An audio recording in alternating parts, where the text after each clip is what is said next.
You're watching, yes, the Yankees Entertainment and Sports Network.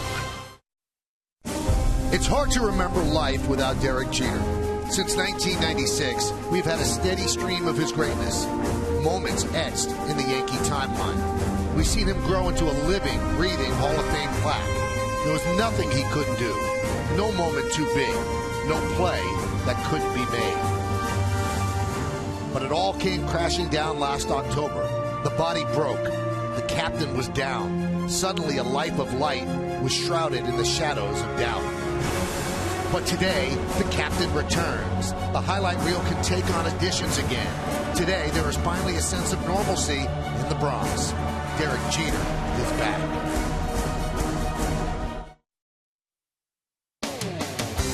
It has been too long. Derek Jeter will make his debut for the 2013 season on a cloudy Thursday afternoon here in New York City.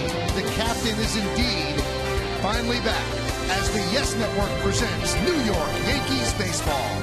It's the New York Yankees against the Kansas City Royals in the final game of a 4-game set from Yankee Stadium in the Bronx.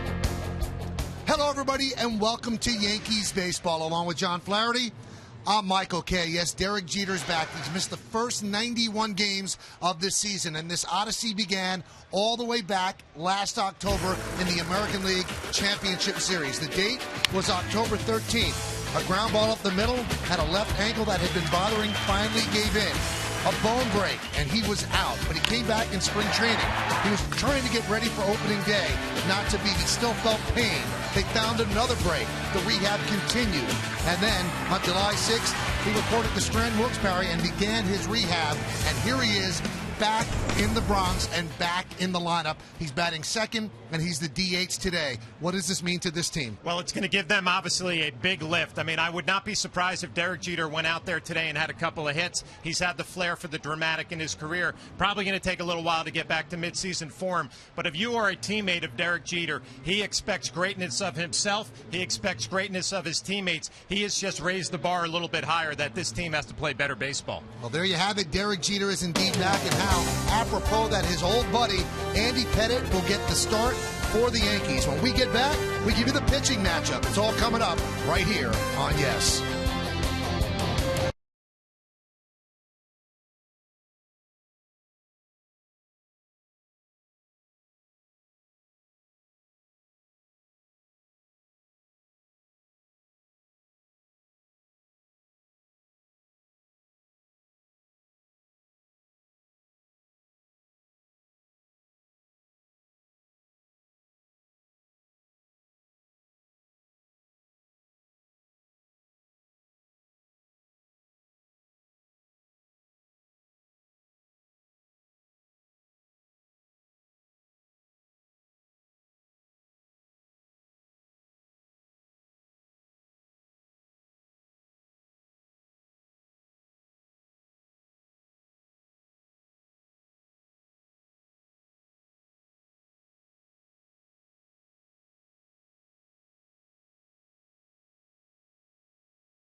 Lottery pitching matchup.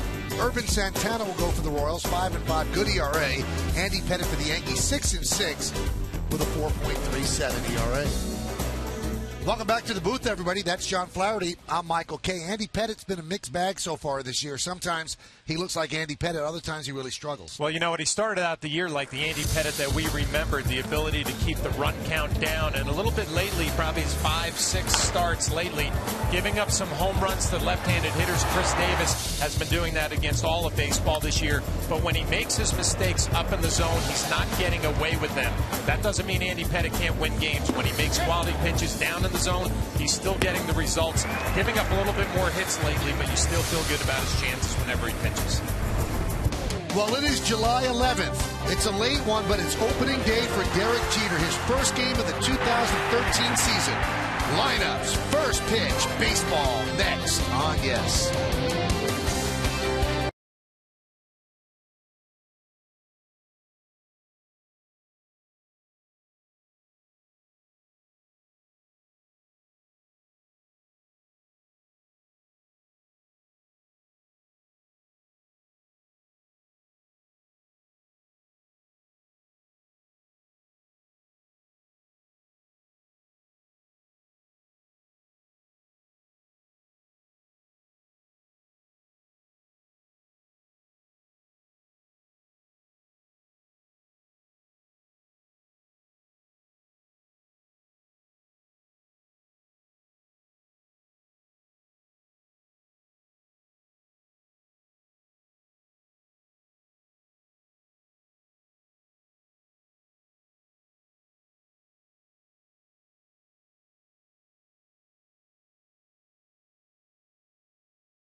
Yankees Baseball on Yes is brought to you in part by Mitsubishi. Find your own lane in an all-new 2014 Mitsubishi Outlander. Visit MitsubishiCars.com/2014 Outlander. By Geico, 15 minutes could save you 15% or more on car insurance. Visit Geico.com or call 1-800-947-AUTO. And by Chrysler, imported from Detroit. All that was from, I'd say, about 10 minutes ago as Derek was running his sprints in the outfield. The crowd here at the stadium broke into a roar when they saw number 2. It's been a long time coming. 91 games have been played by the New York Yankees already, and he has not appeared in any of those games. He's in this one this afternoon. Here's the Royals starting lineup today. Alex Gordon in left field will lead off, batting second and playing shortstop. Alcides Escobar. Eric Hosmer at first base will bat third. Cleaning up the DH, Billy Butler. Salvador Perez will catch. He'll bat fifth. Batting sixth, playing center field, Lorenzo Cain. Miguel Tejada at third base will bat seventh. Batting eighth and playing second base, Johnny Giavatella. And David Lowe is in right field, and he is going to bat ninth. Ned Yost, manager of the Kansas City Royals, sending that lineup out against the veteran left-hander Andy Pettitte. Take a look at Andy's numbers on the year. A 6-6 record, the ERA 4.37, and 100 hits in 92 2/3 innings. So we'll check out our pitcher scouting report brought to you by your Tri-Honda dealers. He found a way to get a win his last time against Baltimore, but it was a grind, and it's almost been a month since his last win against Seattle. And some very un-Andy-like numbers. Only one double play over his last 10 starts. Lefties have hit home runs in back-to-back games. We're not used to seeing that from Andy Pettitte. But the good news, a 10-game winning streak against the Kansas City Royals. So an opponent he has fared very well against. Check out the defense behind Pettitte. In the outfield, you've got Almonte, Ichiro, and Wells. That's left to right. Infield, it's Cruz, Nunez, Cano, and Overbay. Jeter's the DH today. Romine behind the plate, and Andrew Eugene Pettitte is on the mound.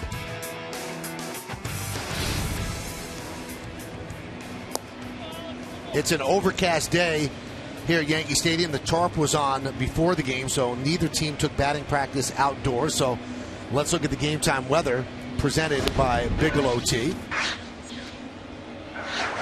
It's 78 degrees, 61% humidity, 10 miles per hour is the wind, and there are possible showers in the forecast. Final game of this 4-game set.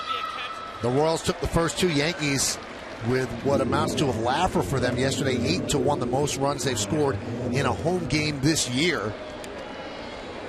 And their lineup today is without Travis Hafner and Brett Gardner. Both of those injuries, not long-term, not serious, actually expedited the return of Jeter probably by a day. Alex Gordon's ready.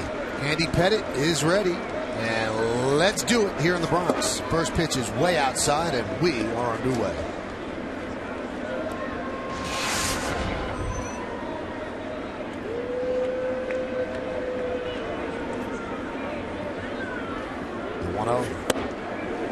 He couldn't hold up. 1-1. Doug Eddings is the home plate umpire.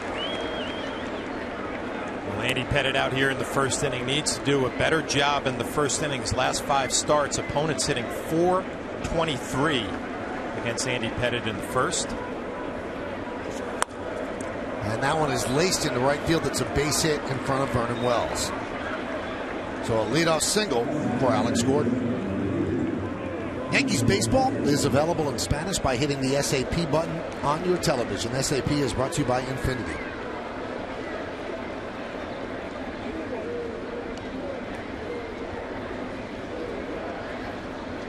So here's Alcides Escobar.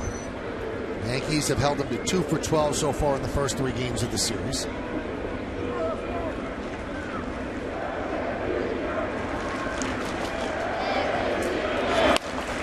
Push bunt first base side, fielded by Overbay, and it's a base hit. So a bunt single for Escobar.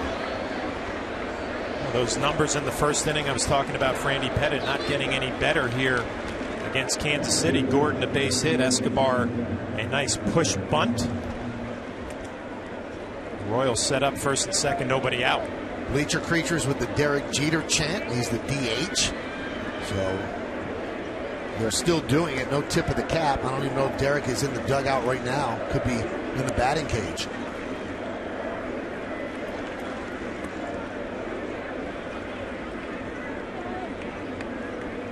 Here's Hosmer.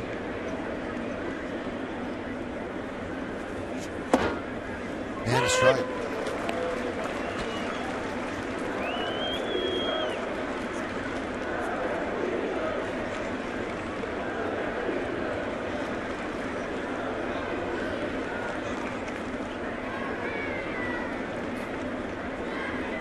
And the 0-1. 0-2. Andy quickly ahead. Hosmer, a .333 hitter coming into this at bat against lefties this year. His numbers overall: .288, 9 home runs, 40 RBI. Started off slow, has picked it up lately. See if Andy has that put away pitch on an 0-2 count.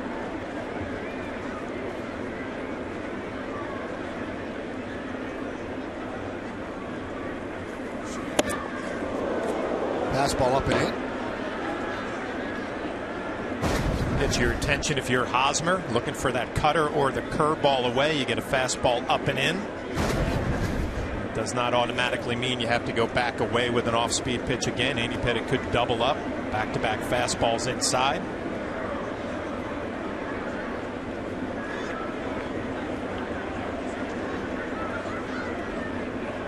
One-two.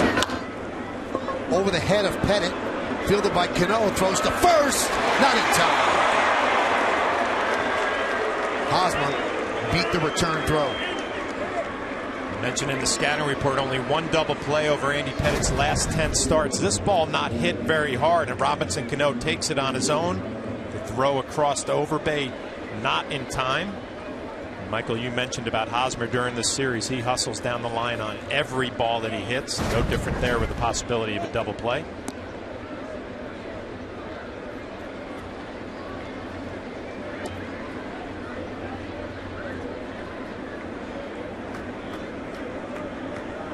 Here's Billy Butler. 3 for 11 against the Yankees in this series. 2 home runs. 1 to right and 1 to left. Good double play candidate. Doesn't run that well. You have to get him to hit the ball on the ground. Count 1-0.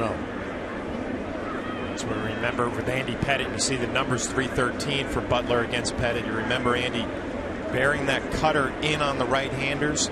A lot of ground balls to the left side. Possibility of double plays.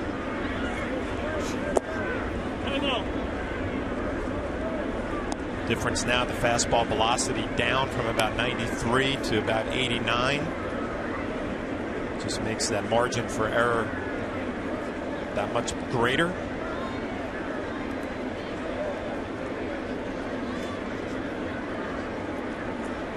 The 2-0. All outside. 3-0, so Andy out of the gate struggling.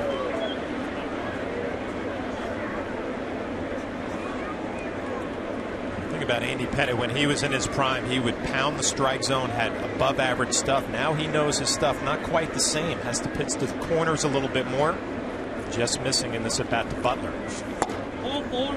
And there's ball 4, so the bases are loaded here in the first inning. You always try to feel out a home plate umpire in the first. Joe Girardi looking on at Doug Eddings. A couple of pitches during that at bat are pretty close. Pettitte did not get the benefit of the calls. Here's Salvador Perez also. He doesn't run very well. You get him, hit the ball on the ground, you get out of this without damage. Yankees have held him hitless in 9 at-bats in this series. He didn't start yesterday's game. That was Kataris. Foul back to the screen.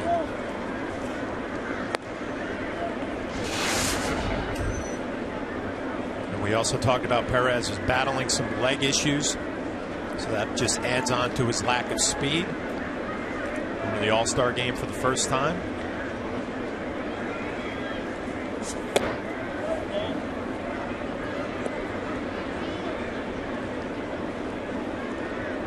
Pretty good numbers with runners in scoring position for Perez.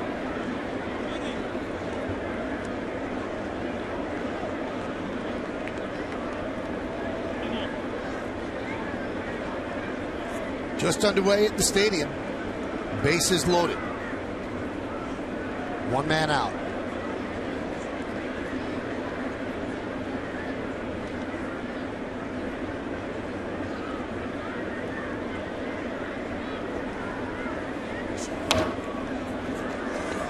One and two.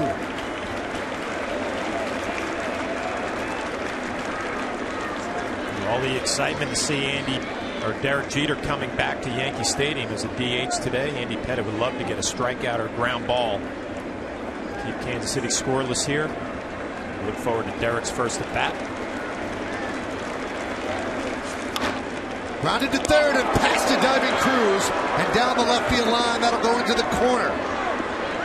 2-run score. Moving to third is Butler. It's a 2-run double for Perez. And just like that, Kansas City jumps out to a 2-0 lead. Well, this has been a common theme for Andy Pettitte his last couple of starts, having trouble in the first inning.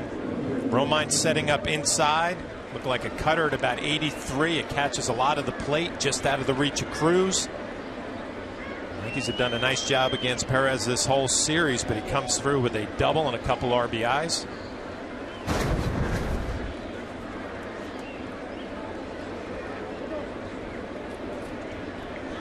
Here's Lorenzo Cain. Yankees play the infield back. They'll give up another run on a ground ball. Hit! 0-1.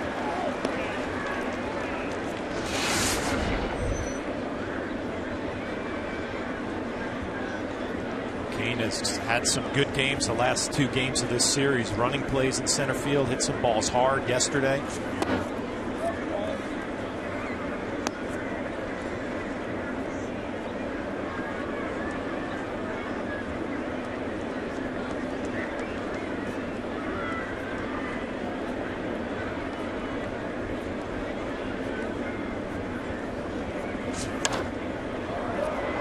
Fly ball center field. Ichiro with the catch. Tagging is Butler. He'll score without a throw. A sac fly for Cain. And it's 3-0 Kansas City.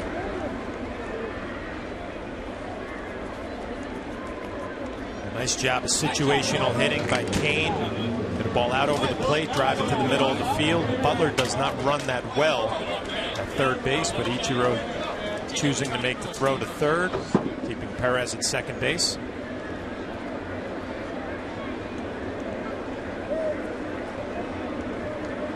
Here's Miguel Tejada.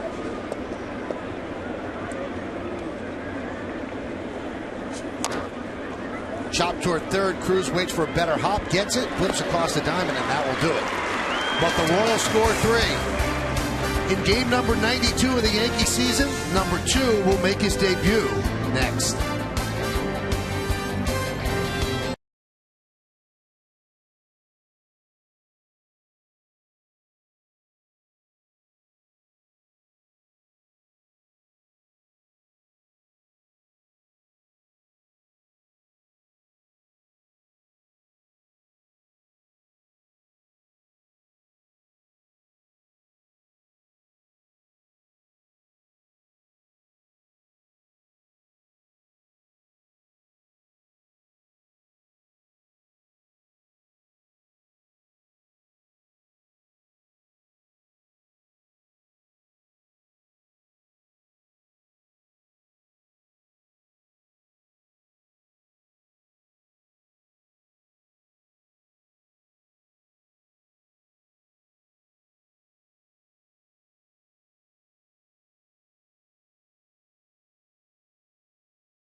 Ichiro Suzuki leads off. Will play center. Derek Jeter, the DH, bats second.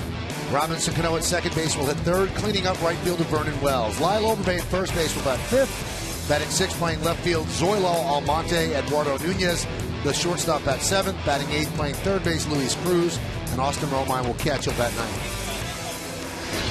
Well, Joe Girardi sends that lineup out against Irvin. Santana is having a very, very nice year in Kansas City. His 18th start, the record at 5-5, but the ERA at 2.90 on 100 hits and 118 innings. Take a look at our Tri-Honder pitcher scouting report. He has been the most consistent starter for the Kansas City Royals from start to start, and the lowest walk numbers of his career, 1.8 walks per 9 innings. And Robinson Cano hit a home run last night. You wonder if he's going to go back-to-back. He has 6 home runs against Santana in his career. That's the highest against any other pitcher. Well, Derek Jeter with big smiles today. It's been a long road back for him. And he is on deck as Ichiro Suzuki will lead off.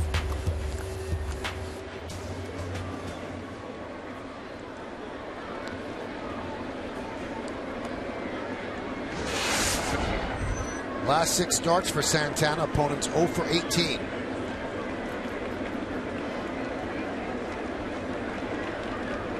So 1-2-3. Without any hits in the last 6 starts. He started off well. Now Kevin Long, the hitting instructor, giving the scouting report on Santana. It's pretty basic. Fastball, slider. Will change speeds on the slider. A little movement on the fastball. I mentioned in that scouting report the biggest difference for him, throwing the ball over the plate, getting himself into trouble by walking too many. That one is chopped first base side. Could be a tough play. And he's out. And that'll bring up Jeter.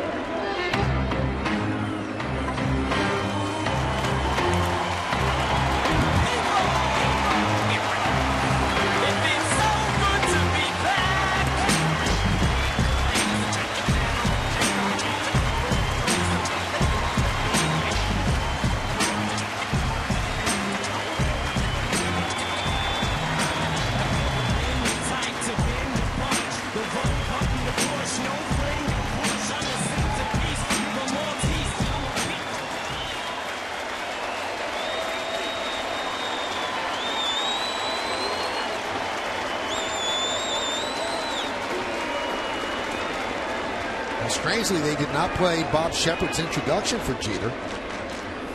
And he swings at the first pitch and grounds it softly to third. Barehanded by Tejada. Of course, it's a base hit.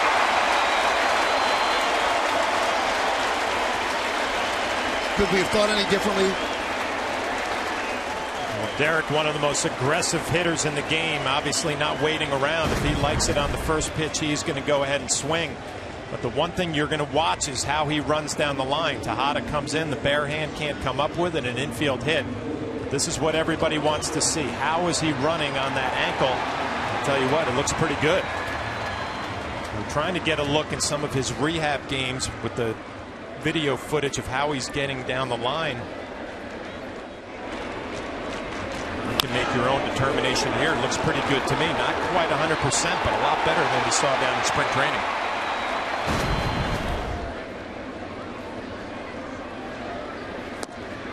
Cano shows bunt, takes pitch outside, and then looks at Eddings. Cannot believe it. Andy Pettitte did not get a couple of close pitches, and that one right there, Robinson Cano, looked like it was down. He's trying to figure out the strike zone. Might not give off the plate in or away, but gave that first pitch fastball down.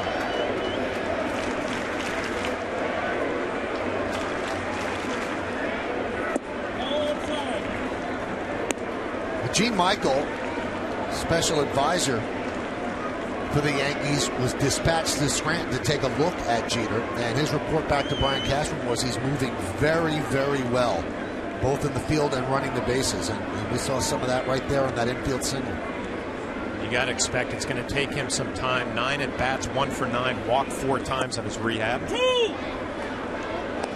But Michael, the presence that he brings into that clubhouse and onto this field, even if he's not 100%, the Kansas City Royals have to deal with the presence of him in that lineup.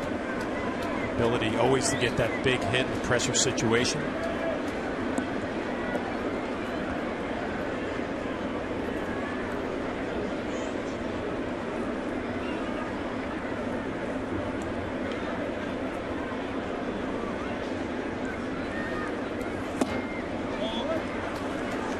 Two and two.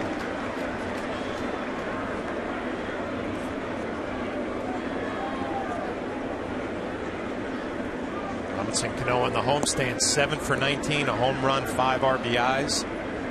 We mentioned the 6 home runs in his career against Santana, the highest against any other pitcher.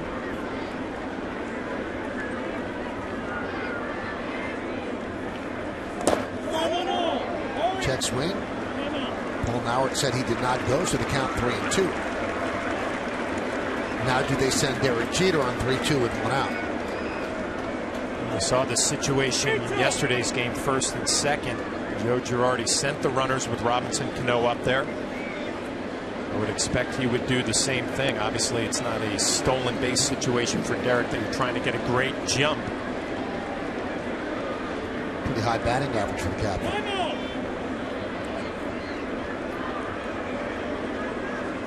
Cano steps out. Had something in his eye.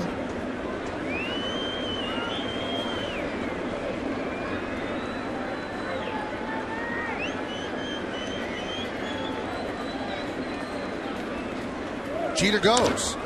That one is chopped and through for base hit. Jeter out second. He'll go to third. And Cano with a base hit puts runners at the corners with 1 out. Well, Derek Jeter passing all of the tests in this inning. Robinson Cano, the base hit up the middle. Jeter was on the move. Like I say, you don't have to get a great jump. Peeks in, sees where the ball is, and makes the turn around second base. And I tell you what, it looks pretty good. So much better than it did when we saw Derek trying to come back in spring training. An infield hit, 1st to 3rd. Getting a lot done here in the 1st inning.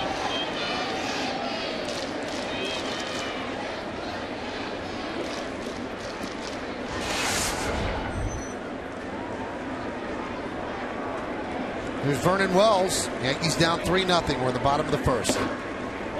Pitch is high. Since Almonte got called up, obviously Wells' playing time has been curtailed. He's batting .221 on June 21st, the date of Almonte's first start. Since then, Wells is hitting .389, 14 for 36.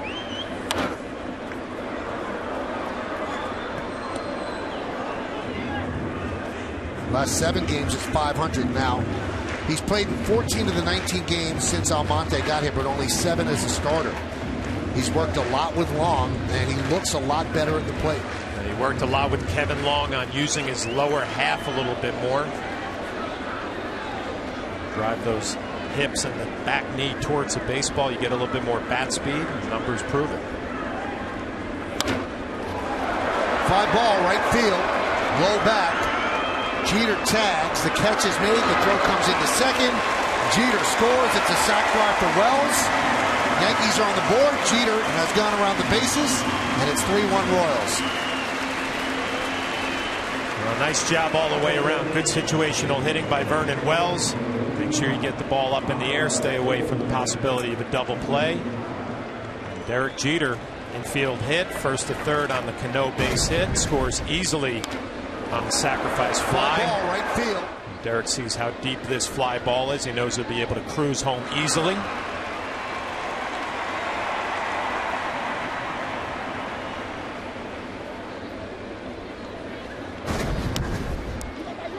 And Overbay taps one back to the mound, and that will do it. A lot of tests passed here in the bottom of the first. A hit for Jeter, running on a 3-2 count, going first to third, and then scoring a run.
This is the official hybrid vehicle of the Yankees.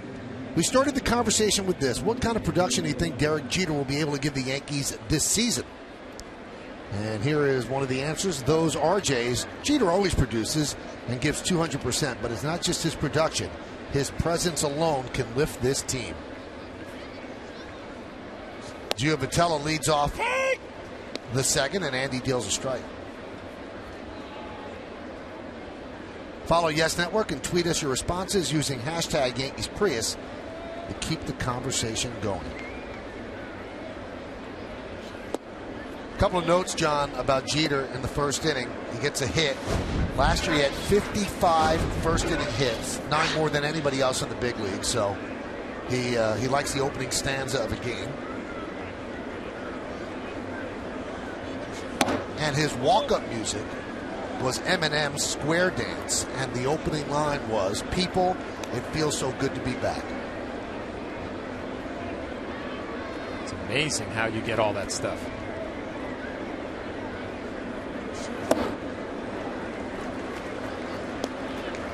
Now, what do you think about his production with that question?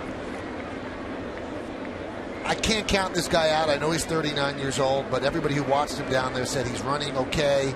He's got good movement. One scout told Joel Sherman he's amazed at how his swing looks, how good it looks. So I don't think he's going to be that far removed from a typical Derek Jeter season, except we'll see half of it. Yeah, and I think the one thing that I would be, not, and concern's probably not the right word, but he hasn't gone through a regular spring training where he's getting, 60, 70, 80 at bats. It's going to take him a while to get into mid-season form, so there might be a little slip at the beginning, but you expect at the end of the year the production's going to be right there. Right back to Pettitte, one away.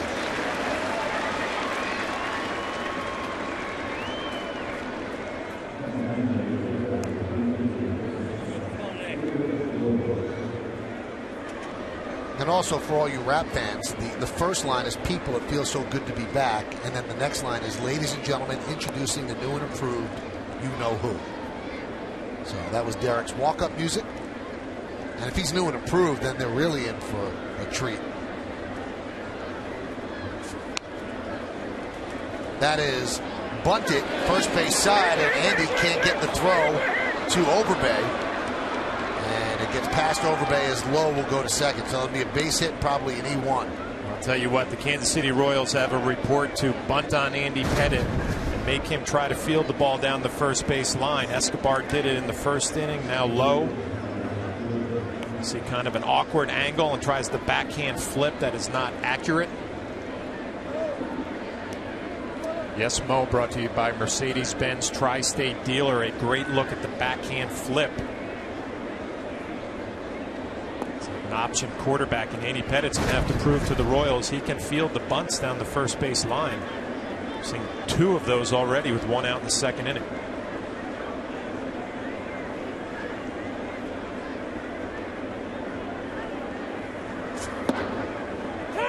And the pitch to Gordon is a strike.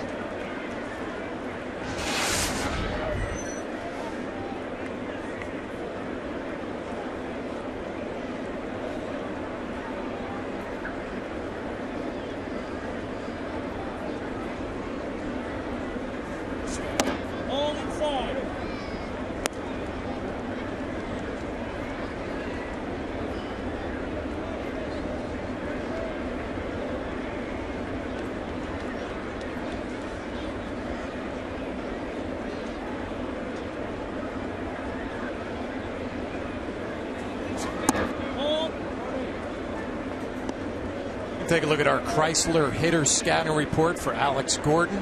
First time All-Star this year and a doubles machine, 112 since the start of 2011. It's tied for the most with Robinson Cano, and he needs 1 more of those doubles for 200 in his career.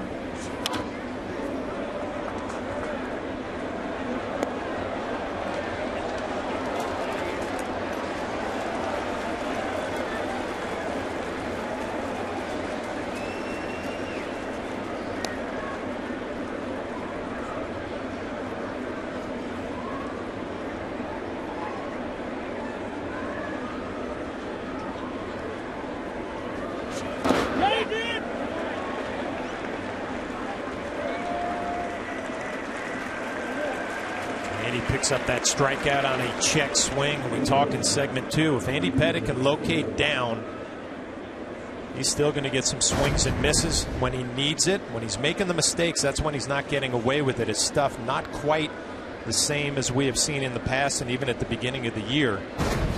Got to concentrate down a whole lot more at this point in the season.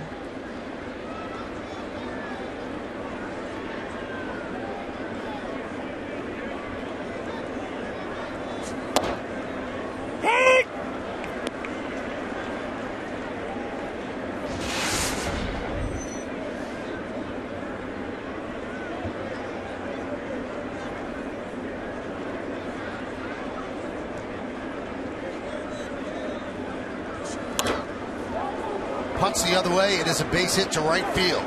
Low rounds third. He's heading home. He'll score. It's an RBI single for Escobar, and it's now 4-1 Kansas City. Well, we've seen Escobar with that approach in this series a couple of times, just shooting the ball the other way. Talked about how the pitches have to be down for Andy Pettitte. That out over the plate, actually off the plate, but elevated. And Escobar just flips it to right field. A 2-out base hit, another RBI.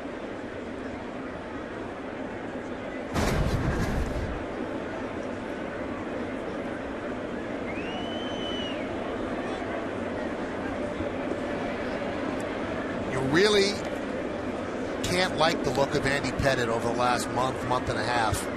His stuff doesn't seem crisp.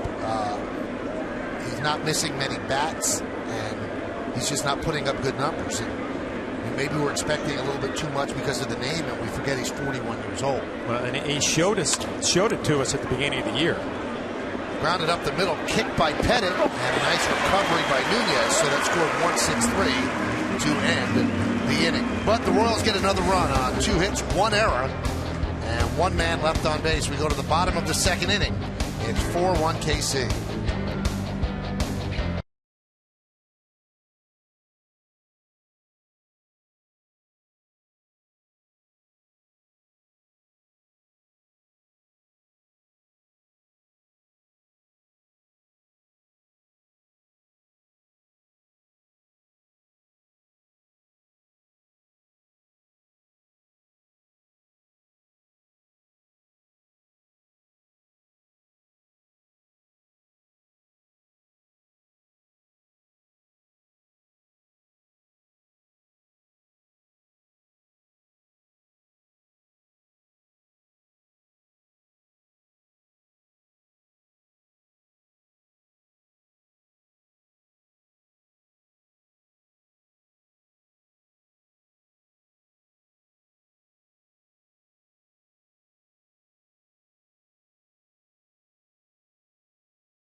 This year's final American League All-Star. Go to Yankees.com or text A3 to 89269 and cast your vote. Also today, right now, until 4 p.m., you use the hashtag #HighSoxForVotes on Twitter, and any tweet or retweet counts as a vote. And I've been checking Twitter, and every Yankee fan, even when they're talking about Jeter, is hashtagging #HighSoxForVotes. So we'll see if Robertson could make a late push and get that final All-Star spot. The pitch to Almonte is a strike. You know, we wondered when Jeter came up to the plate to the Eminem song why he was not introduced to Bob Shepard's introduction, which he has been throughout his entire career. We checked it out with the guys who do such a great job in the scoreboard, and they said it's as simple as a technical difficulty. They hit the button and the machine didn't fire. So they had every intent of playing Bob Shepard's voice, but it just didn't happen, and they hope that'll happen in Jeter's second at bat.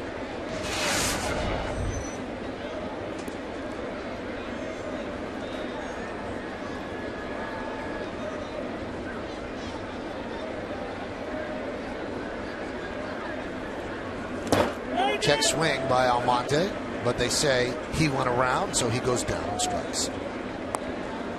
Well, you see the score at 4-1. Santana has been so good this year. He's only given up 5 runs in one of his starts. Been very consistent. He's also in a contract year, so in line to make some money if he can continue this pace throughout the second half.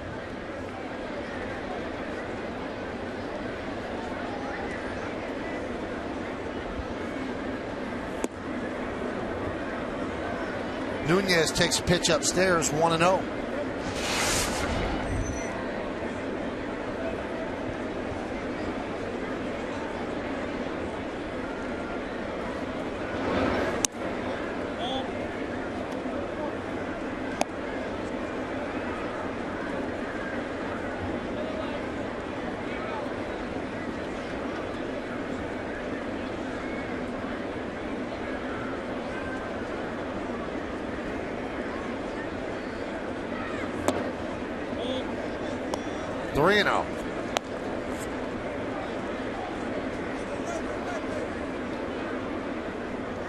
Jeter got a call from Brian Cashman yesterday about 11:30 when Cashman was driving home from the stadium, and he asked Jeter, "How you feeling?" And Jeter said, "Fine."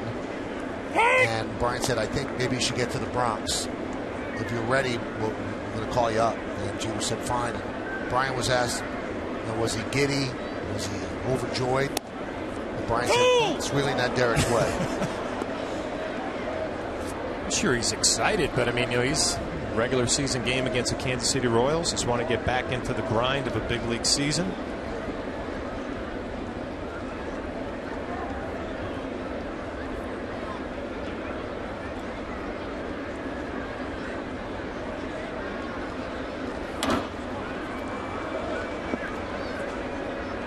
That timing of the All-Star break helps him or hurts him? I think it helps. Play a few games, then have a couple of days off, regroup, and get after it. It's better that his first game's not against the Boston Red Sox at Fenway. Not that he can't handle the moment. Ground ball to third. Tejada fields, fires. Not in time. An infield single for Nunez. All right, so obviously Jeter coming back is a bit expedited, and Brian Cashman spoke about that before the game. He'll finish his rehab off in the big leagues. It's just, you know, the roster, you know, changes that occurred in game last night made us do some adjustments along the way. And the injuries and the roster he's talking about is that Travis Hafner hurt himself in the batting cage underneath the stands between at bats, hurt his foot, and then Brett Gardner was hit by a pitch. Both had x-rays negative, but they might not be players today. So the Yankees didn't want to leave Joe Girardi with not much to run out there. So they bring up Jeter, and they designated for assignment Travis Ishikawa, and what a short trip it was for Travis. 0 for 2 with 2 strikeouts.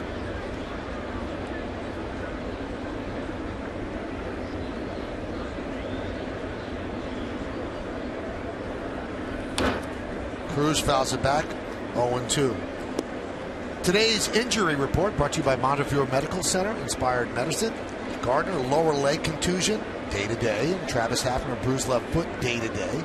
Travis said it's kind of embarrassing, hurting himself in BP underneath the stands. That's what I was thinking. I mean, you see guys foul a ball off their foot in game action against a major league pitcher, but not in batting practice. Well, we wondered why was Hafner being pinch hit for by Vernon Wells mid-game, and well, we find out the answer later. He got hurt.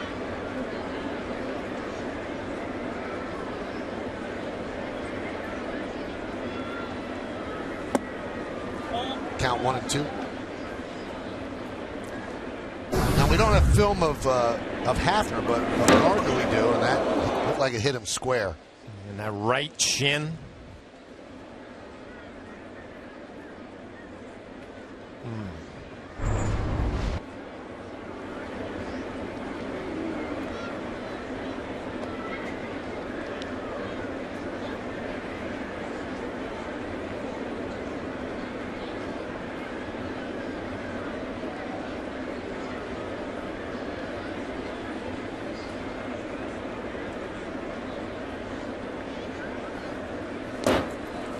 That one gets away from Perez and heads up base running by Nunez. Didn't get that far away from the catcher, but Nunez took off and he's at second.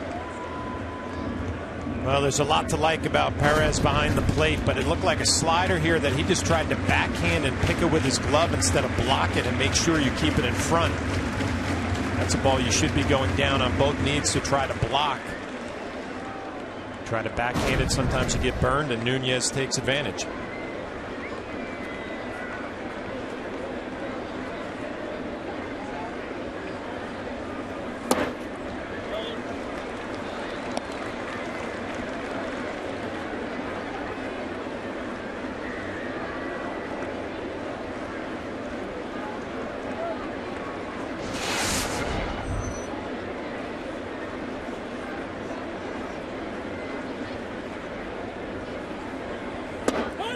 Strike 3, Cruz down looking.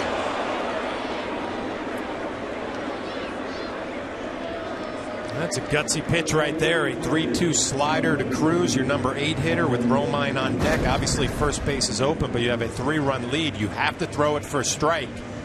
Well, and you can make an argument that most umpires will not call that when a catcher's setting up away and it ends up in. It looks like it catches the inside corner. Some umpires will not call that when the catcher is setting up away and a pitcher misses so badly with his location. Santana gets a call. Pitch to Austin Romine is a strike. Austin 2 for his last 22. And it's almost the catch-22. A lot of people have brought this up. Well, how do you expect him to hit if he never plays? And then the comeback from Joe Girardi would be, well, how do you expect me to play him if he doesn't hit? So when you're in that role, you've got to be ready and you've got to hit when you do play. You know what? I've been in the role of Austin Romine 2 different times in my career. As a young player like Austin is now, and as a veteran later on, it's so much easier when you're a veteran because you don't have the excuses in your head that how am I supposed to hit when I'm not playing? I'm playing once a week, I'm fighting an uphill battle. When you're a veteran backup, you don't even think about that. It's, you know what, work the pitcher, try to get a hit in a big situation, which is a big situation right here. You mentioned how he's struggling lately. That all goes away if you concentrate on this at bat. I have an opportunity to get a big hit and drive in a run with 2 outs. It's so much easier at the end of your career than it is at the beginning.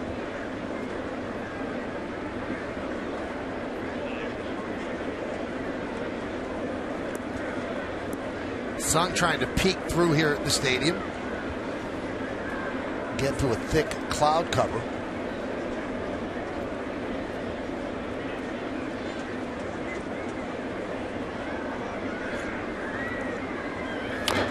Over. 2-2 on Romine. I need 6. Another foul ball off of a foot. Another thing about being a young player in this situation, when you get in a hitter's count and you get a good pitch to hit, you better hit it.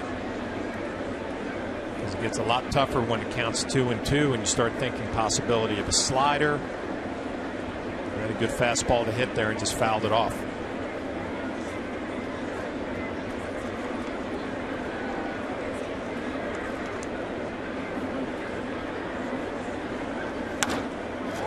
slice, right field line, a fair ball. That'll go into the corner. Nunez scores. Romine hustling to second. He's going to stop right there as Lowe finally gets it in. That's a big base hit for Austin Romine, and the Yankees now trail 4-2. Well, there you go. The opportunity to get one hit to drive in a run. Fastball middle, stays inside and just hits a rocket down the right field line. Only question whether it would be fair. It is. Big 2-out double, and Romine thinking possibility of 3, but makes the right decision staying at second base with 2 outs. Down by a few runs, you have to be absolutely sure you can make it to third base. And that would have been a close play if he tried.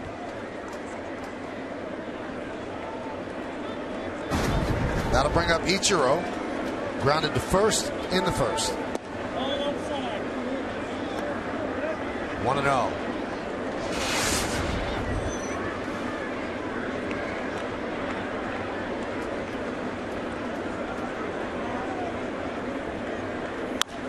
Grounded and past the diving Hosmer and down the right field line. Here comes Romine. He'll score. Ichiro stays at first with an RBI single, and the Yankees have closed it to within 4-3. Well, what you love about this inning is the ability to hit with 2 outs. Santana 1 pitch away from getting out of the inning, giving the at-bat to Romine. He couldn't do it. Now Ichiro Suzuki goes up there, always aggressive on that first pitch. Just out of the reach of a diving Hosmer. We'll get a great look at it here, coming right at you, and the glove just off the end of it. Base hit, RBI, and more importantly, a 2-out RBI base hit. And Jeter this time was brought up to the plate by the voice of Bob Shepard. Slow roller, third baseman, picked up a hit in the first inning. So 1-for-1 with a run scored.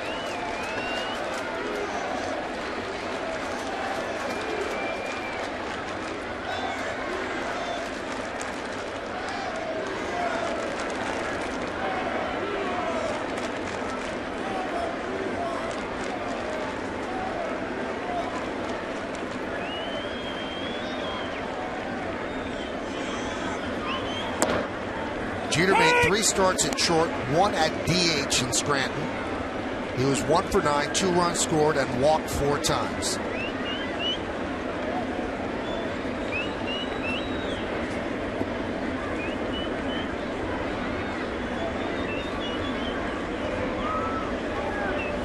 All outside.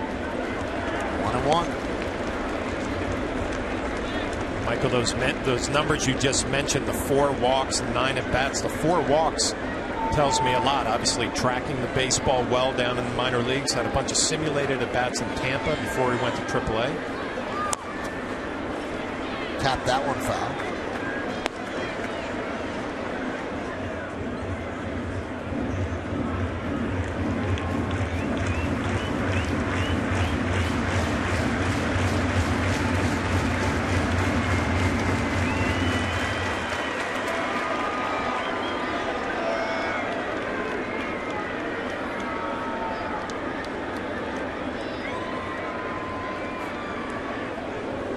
Ichiro just gets back.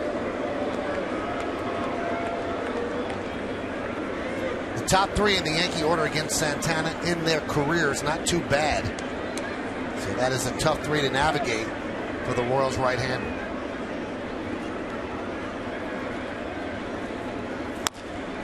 Chopped slowly to third.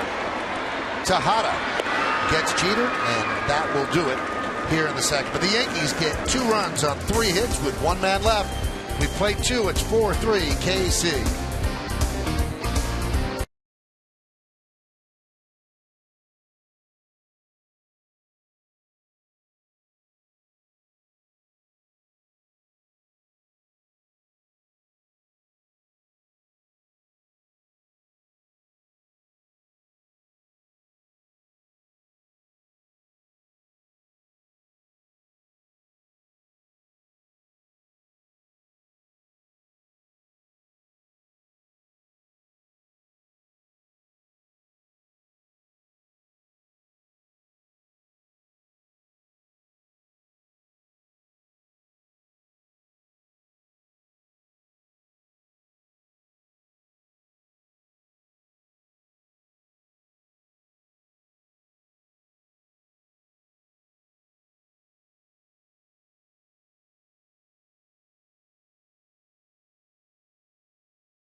Billy Butler leads off the third inning against Andy Pettitte. Yankees have gotten him right back in this game. They're down by 1 on the Lincoln scoreboard. 4-5-0 Royals, 3-5-1 Yanks. Butler, Perez, and Kane here in the third. Grounded to third. Bobbled by Cruz. He gets ready, fires to first, and they get Butler by a step. The ball was hit hard. A nice play by Cruz, keeping it in front. Advantage for him. Butler does not run well at all, so you off your chest, play it in front, take your time, make sure you make a good throw. Very important for Andy Pettitte this inning to have a clean inning. Giving up 4 runs already. His teammates have come back, giving him 3 behind it. Got to have a good third inning here and get some of the momentum back.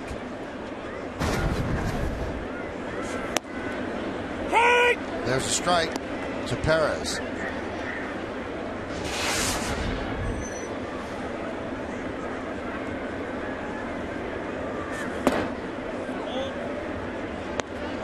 Looks like Andy Pettitte working a little bit quicker here in the third inning as well. Better rhythm with that Austin Romine behind the plate. Given out to right field. Long run for Wells. He's in the corner and makes the play for the second out.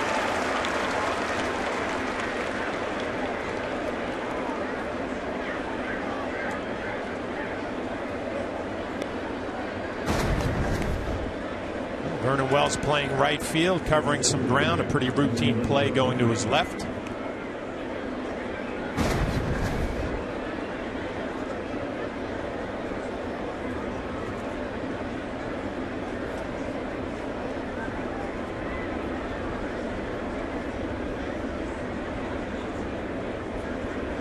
Here's Kane. Count 1-0.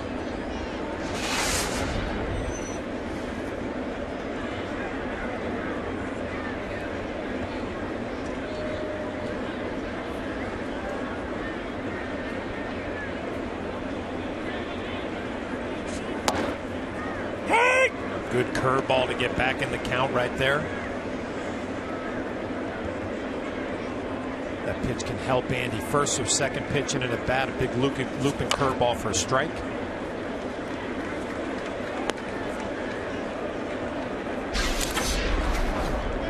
Take a look on Yes View. The Billy Butler ground ball to third. It's by a full step. Grounded to short. Backhanded by Nunez. Off balance. Throw. Not in time. Kane beat it out.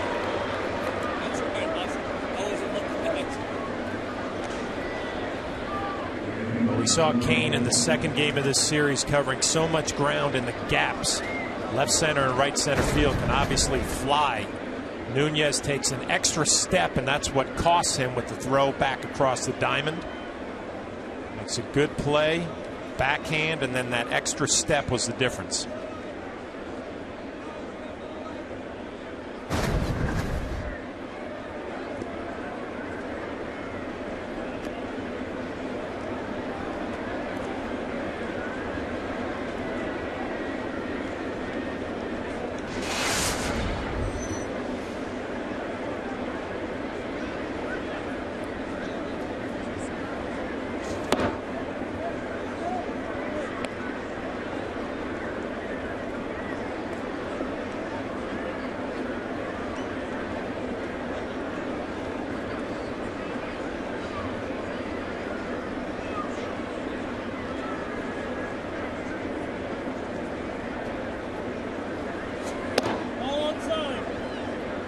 You can hear Eddings up here giving coordinates. Not just ball, but ball outside, ball low.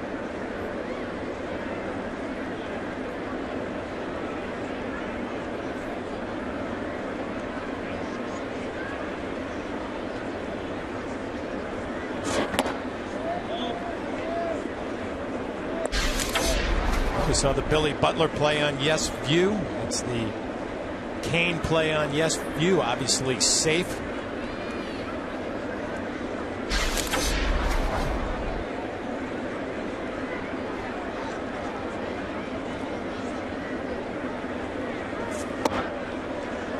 strike.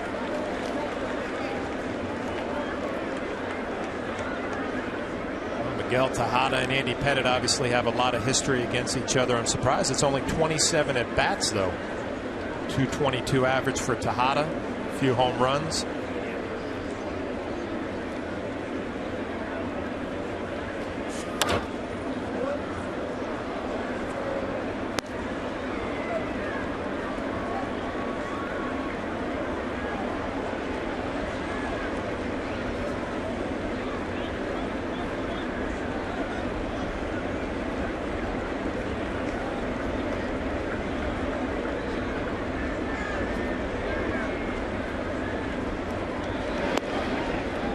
Chasing Kane back.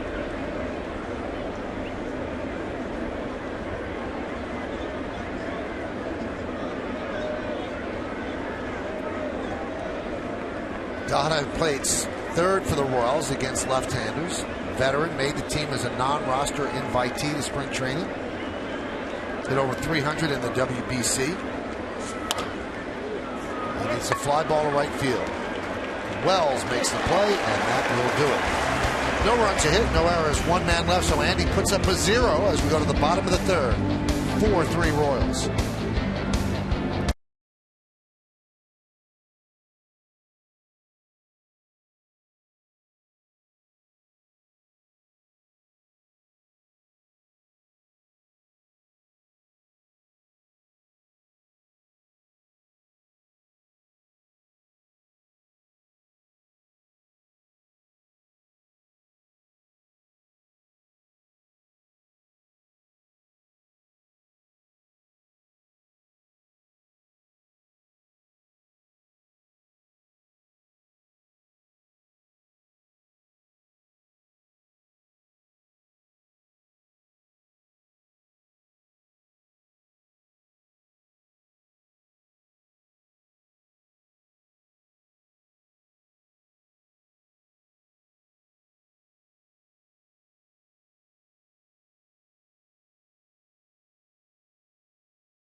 Tones were silenced, but in the minds and memories of Yankee fans, they remain to this day, and he is missed to this day. He is the voice of Yankee Stadium and will always be. First game, April 17th, 1951. Also the New York Giants PA announcer from 56 to 05. Monument Park has a plaque there dedicated in 2000. And he worked 121 consecutive postseason games. Bob Shepard. And the pitch to Cano is outside as we start the bottom of the third inning. 3 years ago today, I'll tell you what, for players, whether you're a visiting player or a home player for the New York Yankees, a big deal to be introduced by Bob Shepard. That one's grounded to second as Cano was out for the first out of the third.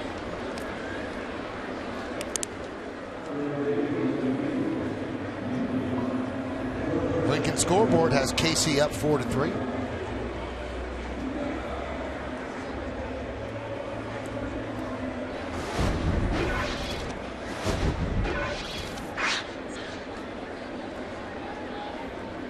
Here's Vernon Wells, sac fly in the first inning. Chop left side, backhanded by Escobar. The long throw. Got him. Good arm by Escobar. The Royals locked that kid up through 2015. A big reason why, how he can play shortstop. And like you said, Michael, a strong throwing arm.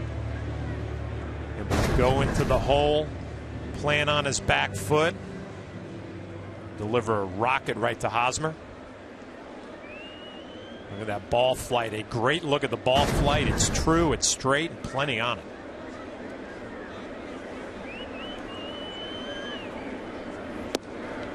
Overbay takes the strike. 3 more games after this, all 3 against the Minnesota Twins starting tomorrow night, and then it's the All-Star break for the Yankees and the rest of Major League Baseball. Been a good homestand for Overbay, 7 for 20 with 2 home runs and 5 ribbies. Hit the grand slam in yesterday's game that broke it open.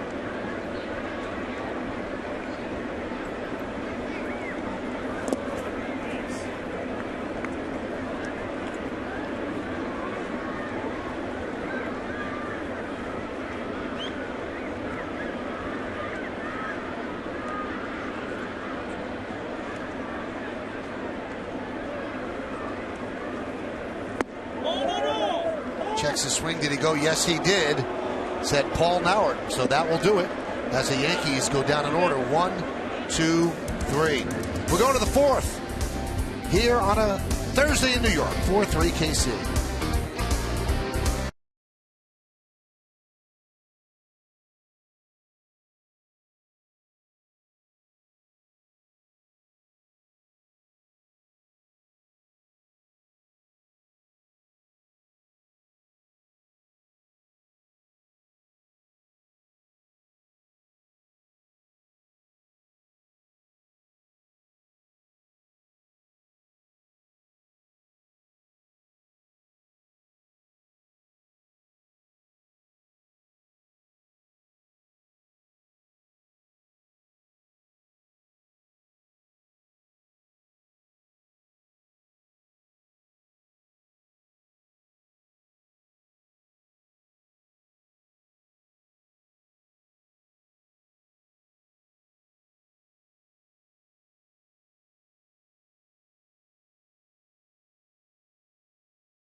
The New York State Smokers Quit Line quiz. Call 1-866-NY-QUITS for free help today. Who are the only 3 Royals managers to take Kansas City to the postseason?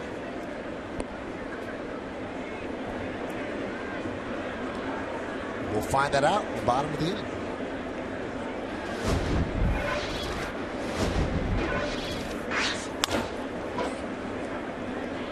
Joe Vitella to short.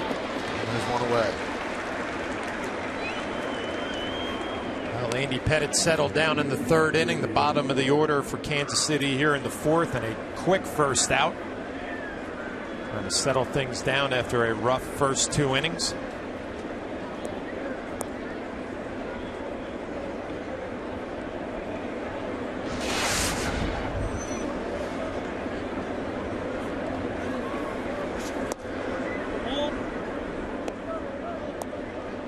Low with that bunt base hit, his first at bat. Lyle Overbay playing in on the grass, expecting the possibility of another bunt.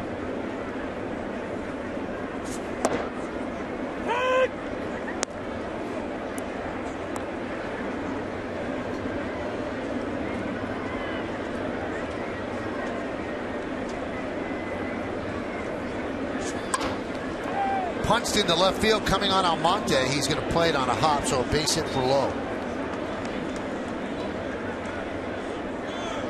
Lowe's done a little bit of everything in this series. A home run against Sabathia into the 2nd deck in right field. Bunt base hit here, flips one the other way.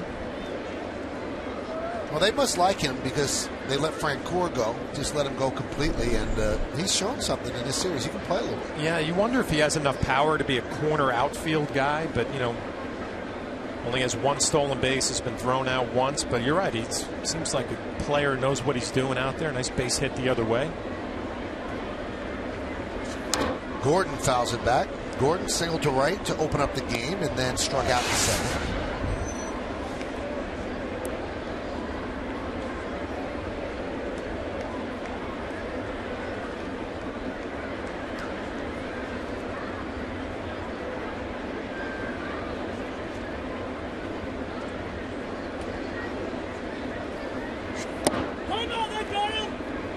And that got him on the way by. If you're going to get hit by a pitch, that's the way to do it. Barely grazed his uniform top. Well, it's frustrating, too, if you're a pitcher and a catcher. I mean, Gordon has a little bit of lean into home plate. He dives, likes the ball out over, and he dives just enough to get it clipped to jersey. That had to get a button. Maybe a button. It's more the sound that probably home plate umpire Doug Eddings heard than actually seeing it.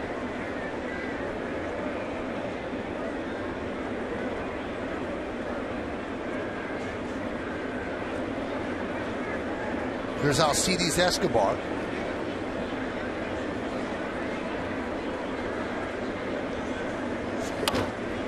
Hammered down the left field line, foul.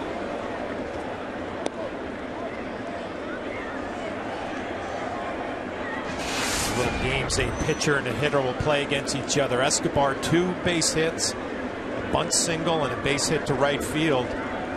He went up to the plate first at bat looking for a fastball in. He got it from Andy Pettitte, was able to pull it foul.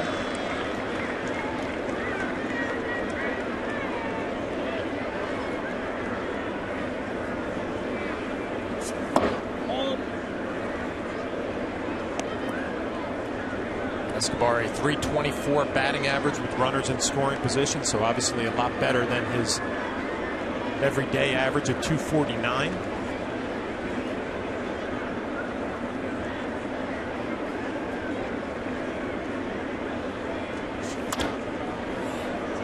Escobar with a fly ball to right. Wells makes the play and fires into Nunez.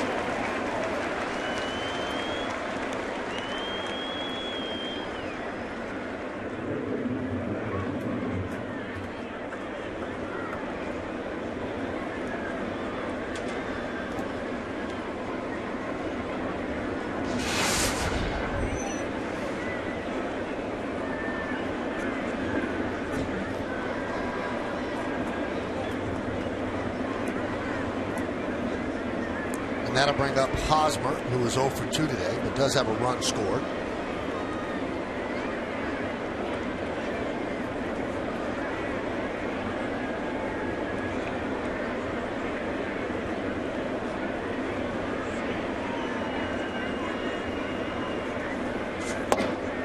Hit! 0-1.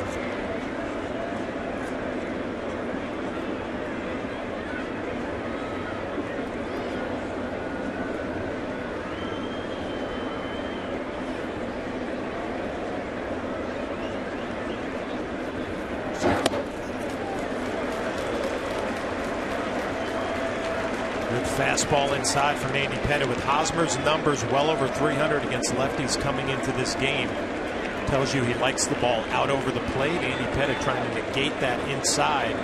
Probably his best fastball at 90 miles an hour, able to beat Hosmer. Chopped over the mound. Cano was there, steps on the bag, and that will do it. No runs a hit. 2 men left. We go to the bottom of the 4th inning.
State Smokers Quit Line quiz. Who are the only 3 Royals managers to take Kansas City to the postseason? I'd say Whitey Herzog, Dick Hauser, and I think Jim Fry did as well. Let's see. Yes. Trifecta. Got it right finally. Almonte grounds one up the middle. Nice stop at second. The throw to first. They get Almonte. Now, it's been a long time for the Royals in the postseason. And if you want to see the longest postseason droughts, we've got it set up for you. Take a look at how long it's been. 11 seasons for Seattle. All right. 19 for the Blue Jays. Kind of surprising. Pirates 20. Check this out. The Royals 27 seasons since playing meaningful games in October. And the Pirates have a shot to break that this year. Well, George Brett hoping that the Royals have a shot to break that. They're kind of hanging tough in Central. A lot of things can happen in the second half.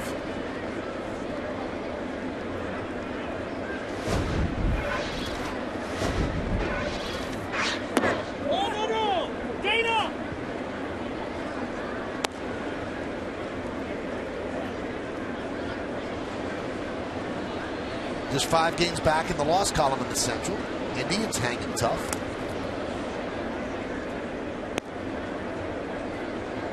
And the American League Central has been good to the Yankees before the first 2 games against Kansas City, but they bounced back last night with the 8-1 win.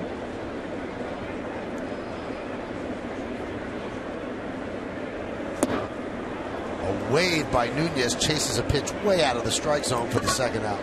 Kansas City Royals are going to go to Cleveland before the All-Star break. Have a series there, and Santana settling down now. That good slider at a 1-2-3 third inning. 2 quick outs here in the 4th. Jeter's going to play shortstop tomorrow, and Joe Girardi has said that he does not consider Nunez a third baseman. But Cashman was asked today whether they could use Nunez at third, and he said, he's very athletic. We've played in the outfield. We've played him at third. We do consider him a shortstop, but I'll leave it up to Joe.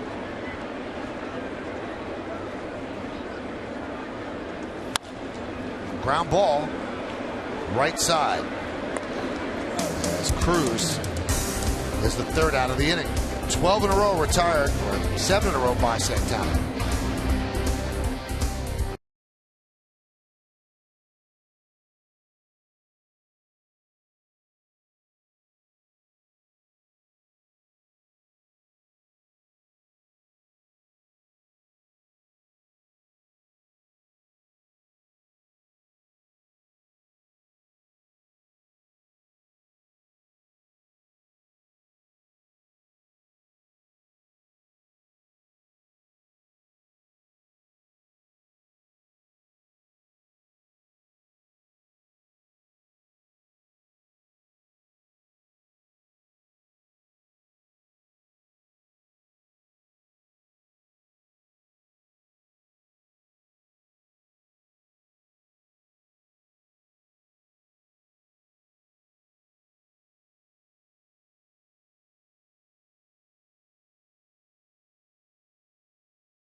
A lot of people are retweeting that over and over and over again, so it's high Sox for votes.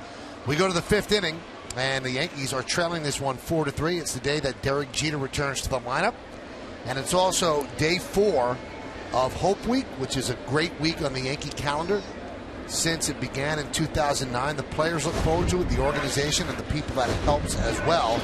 Meredith Moragovitz joins us in the booth right now. So, Meredith, what was Hope Week about today? A lot of excited kids in the ballpark today in a suite. It was an organization, a nonprofit organization called Birthday Wishes. It was started by Lisa Vasiloff back in 2002, and it serves people in the Massachusetts, Rhode Island, and Long Island areas. And it gives kids who live in homeless shelters a birthday party, because she and this organization believes that everybody deserves to have a birthday party. So you see CC Sabathia and some of the Yankees pitchers, bullpen coach Mike Harkey there in the suite having a birthday party with the kids, and it was really cool thing. There was a keyboard there playing Happy Birthday and some songs throughout the entire thing.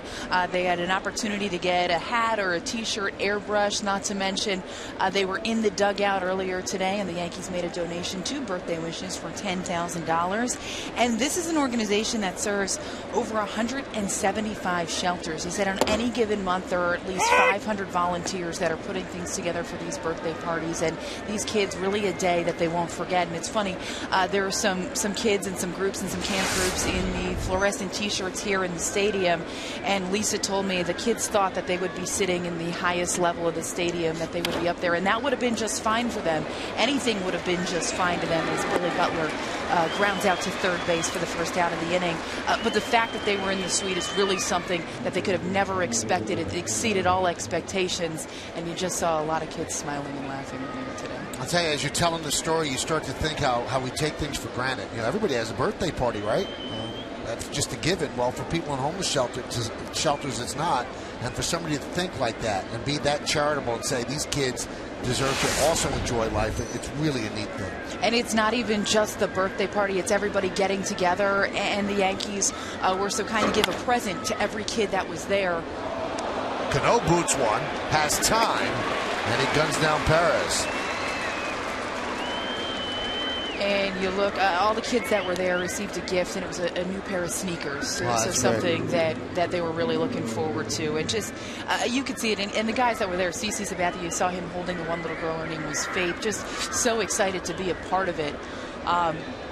And it's interesting. This lady Lisa just came up with this idea, and she said it's all donations for the most part. It's all people that can relate, that they realize what it is to have a birthday party and what it means for these kids. So she said a lot of people have been very gracious in giving this organization some donations. And we'll have the complete story tomorrow. On the pregame show, and that's also the final day of Hope Week, right? Yes, tomorrow, the final day of Hope Week. Another great story that'll be taking place tomorrow. I have a little advanced tip on the story tomorrow, and it's just amazing. It's just amazing. So the Yankees want to keep it quiet because they want to surprise the person that's involved, but it's really an amazing, moving story. So you have to stay tuned for that, and we'll definitely have more on that tomorrow and Saturday.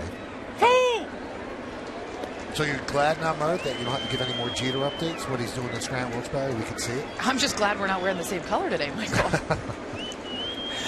Yeah, I am glad I'm not going to be traveling to Scranton, although the people are lovely in Moosic, PA. They couldn't have been more hospitable. But I think just about every Yankees fan out there is happy that he is here and not wearing a Scranton Wilkes-Barre uniform. Anything on A-Rod? A-Rod, there have been several reports that he is scheduled to meet investigators tomorrow. As of now, it's business as usual. He's continuing the rehab process. But Brian Cashman reiterating today with Alex Rodriguez, there's never been any question. They believe he's going to need the entire 20 days to get ready. So they're not expecting to have him back any earlier than that. They're just hoping that he can make it within those 20 days. Had an RBI yesterday, which was the first in the rehab assignment. And Brian said he'll play 10 games at A, and then they'll reevaluate before they move him up in the system. And where that up is, I'm not quite sure. It could be Staten Island, it could be a higher A level, or maybe to Trenton and then eventually Scranton Wilkes-Barre. But again, nothing has been decided. It has to be talked about by the people rehabbing him down in Tampa.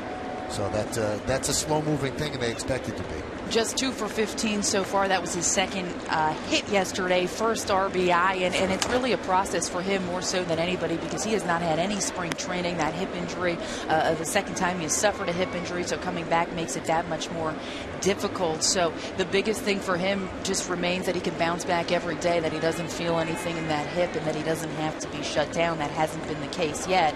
But as far as the offensive production, Joe Girardi will say, look, I'm not looking at that yet. It's too early. Well, that looked like the final out of the inning, and Nunez simply dropped the ball as Kane reaches on an E6. So the Yankees get the bobbles. It didn't hurt Cano because Perez is not very fast, but Kane is. So once Nunez dropped the ball, that was it. Yeah, it looked like 3 pretty much routine plays, and you can see he had the ball in his throwing hand, and he's tapping it to the glove, and that's where he loses it.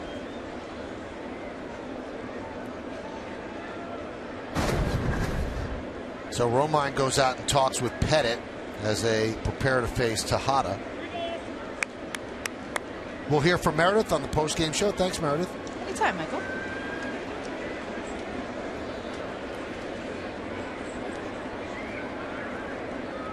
Well, obviously, that error extends the inning here in the 5th. Would have been a 1-2-3. Probably more importantly, Andy Pettitte threw a lot of pitches early on. And that error is going to extend the pitch count here to Tejada.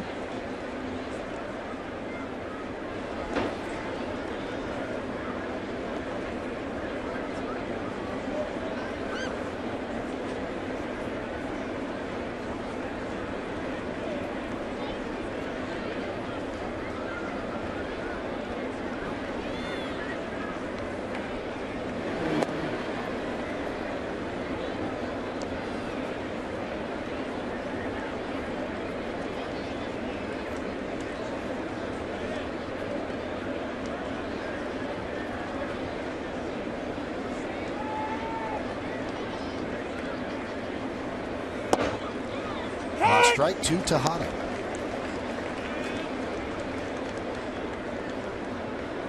It's actually a much better day than we thought it was going to be. There were really ominous forecasts with rain, and the field is kind of bathed in sunlight right now. It's not a beautiful day per se, but certainly not as bad as we thought it could be. Count 1-1.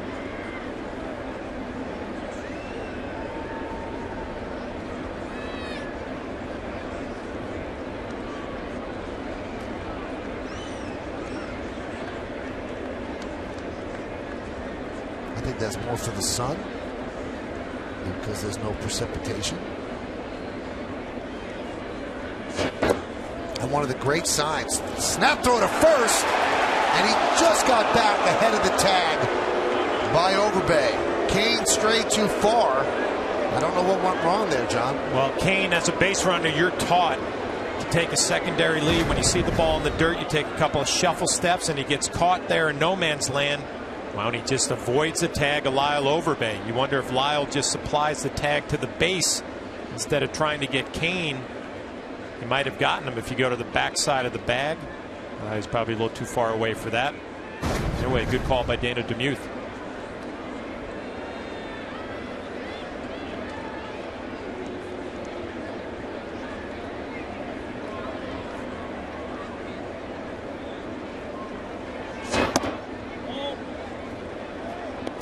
So Andy throwing pitches now. He shouldn't be throwing because that play should have been made at short, but he's got a 3-1 count now on Tejada. And the next pitch he's going to throw is a dangerous one in a hitter's count, 3-1. Tejada at the tail end of his career. Cheat for a fastball here. He gets it, but it's on the outside corner and the count full. That'll release Kane at first.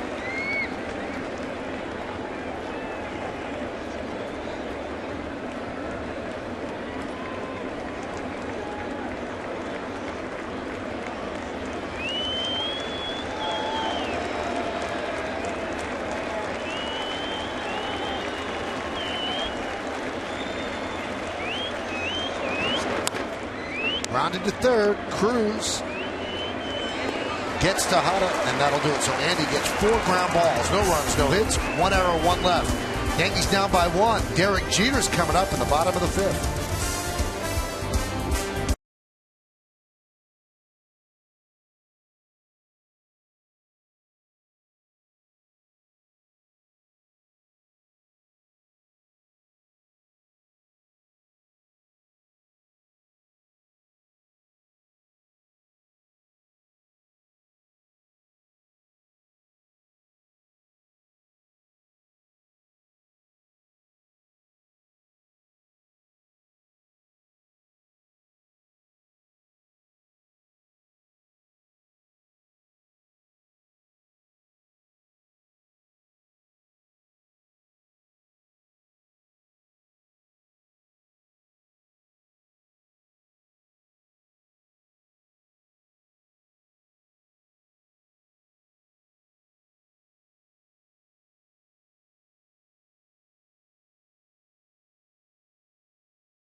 Derek Jeter.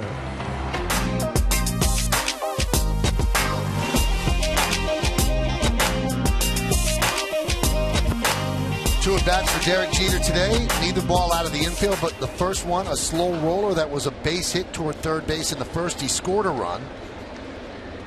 And then it came up again in the second inning. Another ground ball to third. And that one, the out was made at first. Austin Romine pops it up. And Hosmer makes the play for the first out.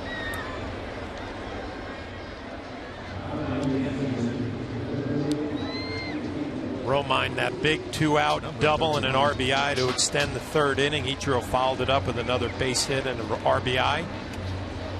Ever since then, Santana has been in cruise control.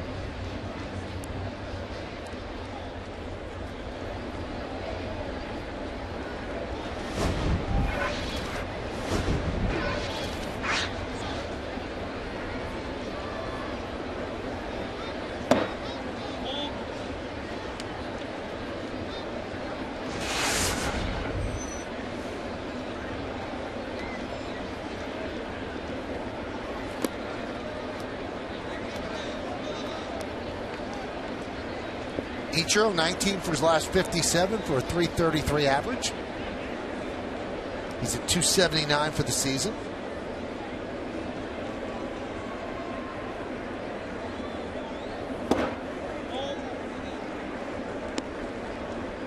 Ichiro in his career against the Royals, .360 batting average. That's the highest against any American League opponent. And he works a walk. That'll bring up Jeter. For the Yankees, number 2, Derek Jeter. Number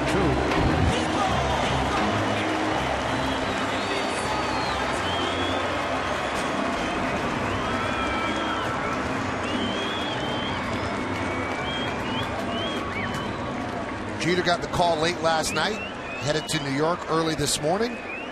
And here he is in his first game of the year for the Yankees. He is 1 for 2 with a run scored.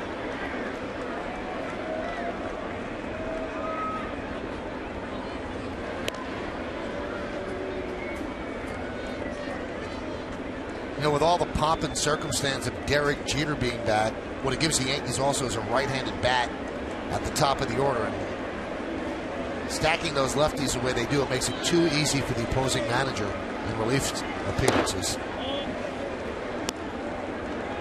And Jeter's always been a very good hitter against lefties, so it makes a manager think before he brings in a lefty to face 5 guys in a row, because Jeter's that little speed bump in there. Always a good hitter against lefties because he has the ability to drive the ball the other way, and you wonder if he's thinking that in this situation. Ichiro at first. A couple of ground balls to the left side of the infield early on in this ball game. We'll see if he forces one the other way to the 2-0 count this at bat.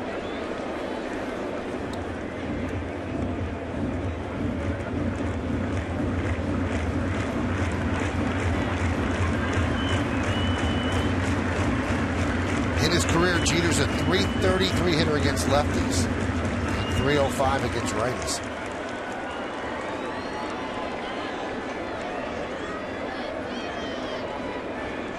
Jeter now joins Mariano Rivera as the top Yankees with 19 seasons in pinstripes. Ichiro goes, throw to second, not in time, stolen base.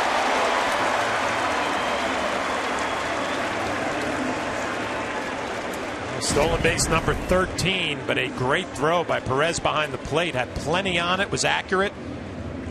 Looked like the tag took a little while to get down there from Giavotella.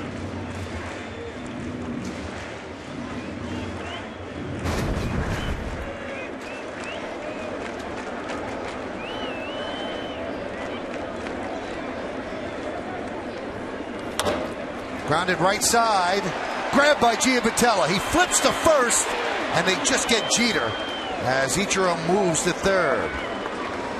That one was ticketed for right field and an RBI, but Giavotella had other ideas. Well, Giavotella has made a few good plays at second base this afternoon, and Derek does force it the other way. Did not have a whole lot on it. But again, getting down the line in pretty good shape. But Giavotella lays out, comes up with the flip throw. See, kind of not his 100% A swing. Running hard down the line.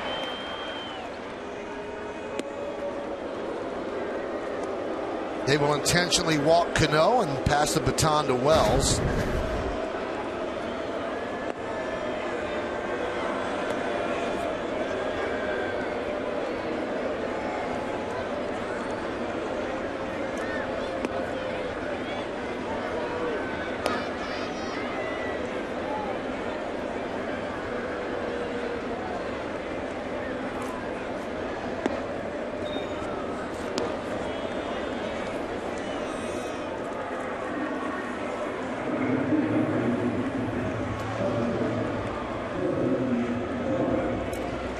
That's the right move.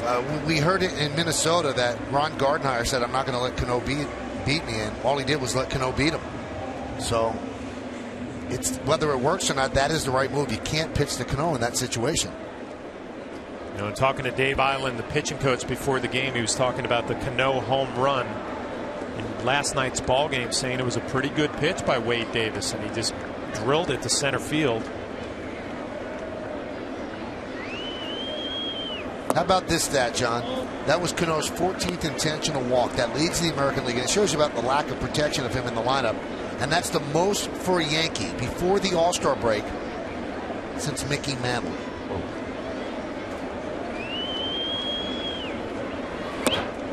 And to tell you what protection means, the year that Roger Maris, 1961, had 61 home runs, he was never intentionally walked. Because who did he have behind him? Mickey Mantle.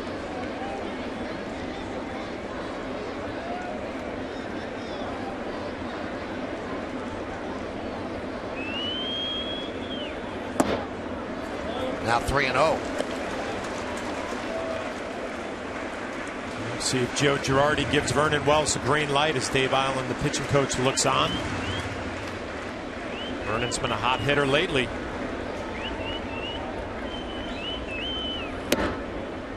Hey!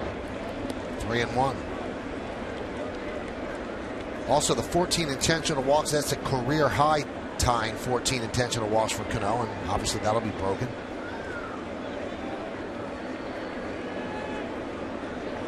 3-1. And he walked him. So now the bases are loaded on 3 walks, 1 intentional.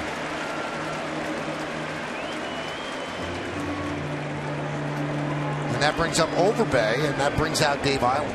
Well, this is a similar situation to last night's ball game for Overbay. Bases loaded and grand slam the other way on a pitch that was probably a ball up out of the strike zone. He was able to drive it the other way. Fastball up and away, good backspin, and it carries out to left field.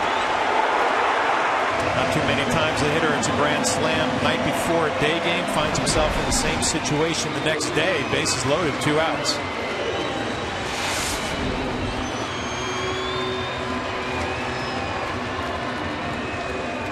Ichiro's at third. Cano is at second. Vernon Wells at first, and Overbay at the plate. Yankees down by 1. We're in the bottom of the 5th inning. 1-0.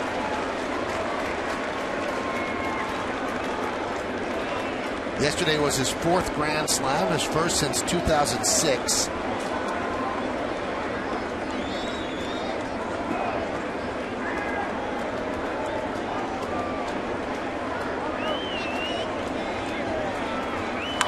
Line drive, a base hit to right field. Ichiro scores. Here comes Cano. He'll score. It's a big 2-run single for Overbay, and the Yankees have taken the lead.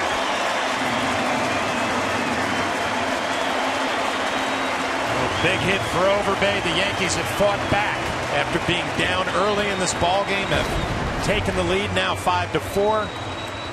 Got himself in a good fastball count, middle down, and just hammers it into right field. Low, a good throwing arm, short hops Hosmer. Robinson Cano will score the 2nd run.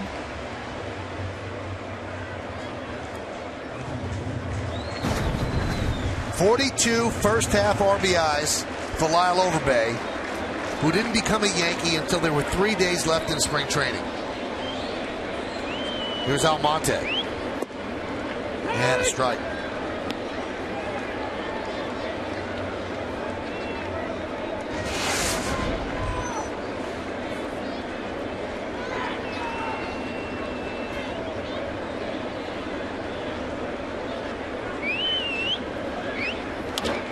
That one is served into left field. That ball is going to dunk in for a base hit. Wells scores. Overbay moves to second. Almonte with an RBI single, and the Yankees lead 6-4. The Yankees doing a great job this afternoon hitting with 2 outs. Austin Romine, a 2-out double with an RBI. Ichiro, the same thing. Overbay, and now Almonte. Sinker out over the plate, stays on it, flips it to left field. Great job of 2-out hitting all afternoon by the New York Yankees.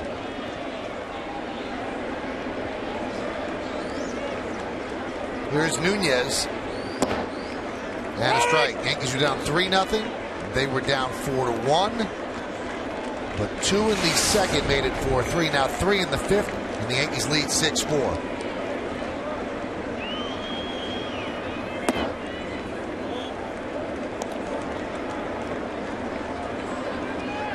Andy Pettitte won his last start despite being down 3-0. Won a 5-4 victory over the Orioles. So maybe more of the same today. Ground ball up the middle, a base hit for Nunez. Overbay rounds third. He's coming home. He'll score. And Almonte is thrown out at third for the final out. But the run crossed before the out was made at third. And the Yankees lead 7-4. So the Yankees get 4 runs, and they move ahead by 3.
How we go to the 6th inning, Yankees have a 7-4 lead. Lyle Overbay with a big hit. Second game in a row. Giovitella takes a strike from Pettitte. Here's Overbay crossing the plate before the tag was made at third. You can clearly see that. And that's why the run counted. 1-1. You're taught as a base runner to continue to the next base if you really need that run at home and there's going to be a play at the plate. Right there, Kane was going to third base all the way. Overbay would have scored easily. So probably not the smartest decision by Almonte to run into an out at third.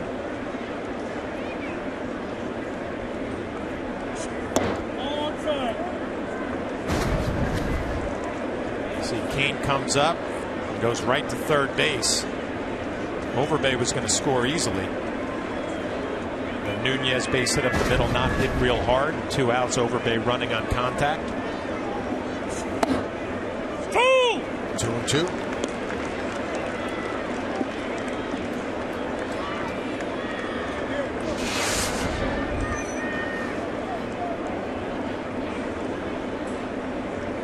Andy Pettitte now pitching with a 3-run lead. Going to work his way through the 6th inning. Got it.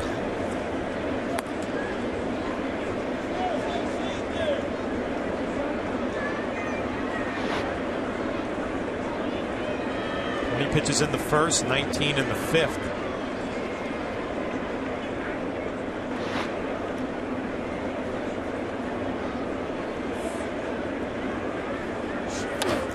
That one is driven deep to left field, backing up Almonte. He's on the track, he's at the wall, and he makes the play for the first out.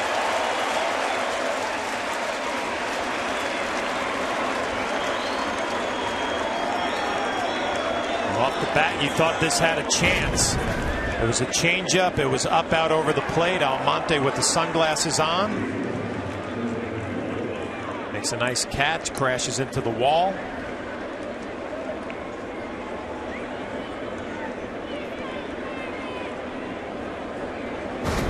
Johnny has done nothing to embarrass himself or to indicate that he's not ready for this role, as Lowe singles to right field. Throw comes into Nunez at short. You always think about a young player coming up to the big leagues and how they're going to handle themselves offensively. He has done that. Joe Girardi has commented too. He's played a very, very solid outfield. One more look, sunglasses down right at the track. You feel how much room you have before the wall. Nice leaping play, and Andy Pettitte will take it.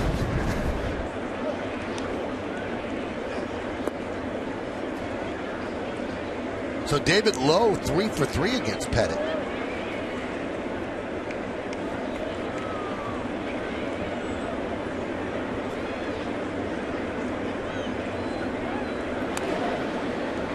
Lowe leaning just a bit.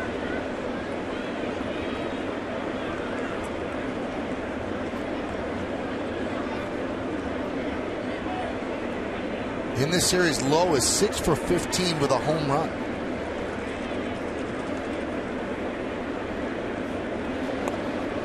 First base coach Rusty Kuntz was talking to some of his young base runners in the clubhouse about Andy Pettitte and his move.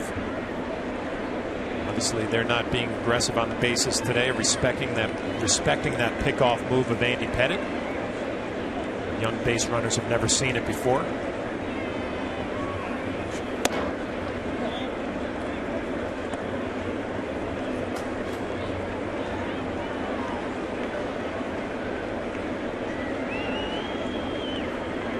Sean Kelly getting ready.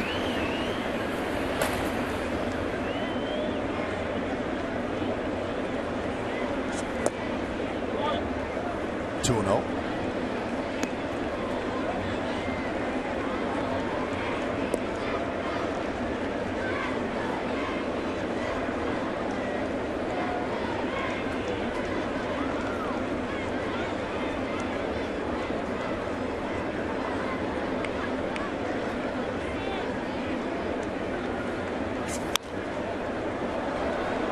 Popped up and out of play.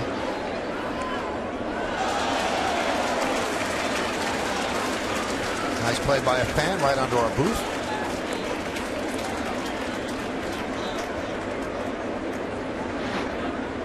.58 strikes, 34 balls out of the 92 pitches.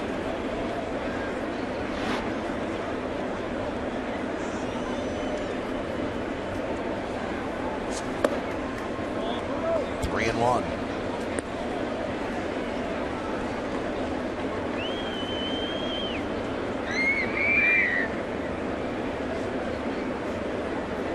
Pettitte being very careful with the all-star Gordon. I'd be surprised if this ball is anywhere in the middle half of the plate.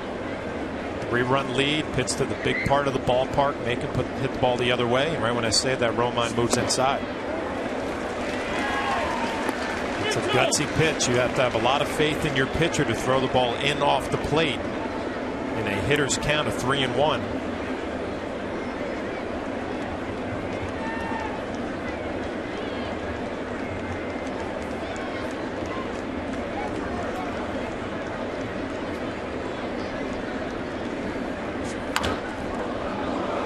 Driven to center field. Ichiro back. Still back on the track. And he makes it over the shoulder catch for the second out. As Lowe goes back to first. Takes that one out of the Willie Mays playbook to haul it in. Well, I knew Gordon hit this ball well, but I couldn't figure out Ichiro and his route. He's kind of cruising. It keeps carrying, and then the over-the-shoulder basket catch. A fantastic play right in front of the wall. And a great look on Yesmo, brought to you by Mercedes-Benz. A couple of nice plays here to help Andy Pettitte out in the 6th inning by his outfield. Well, Joe Girardi's seen enough. Andy Pettitte will get a nice hand, and the Yankees will go to the bullpen.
By Jeep. Visit Jeep.com to learn more. By Turkey Hill, the official ice cream of the New York Yankees.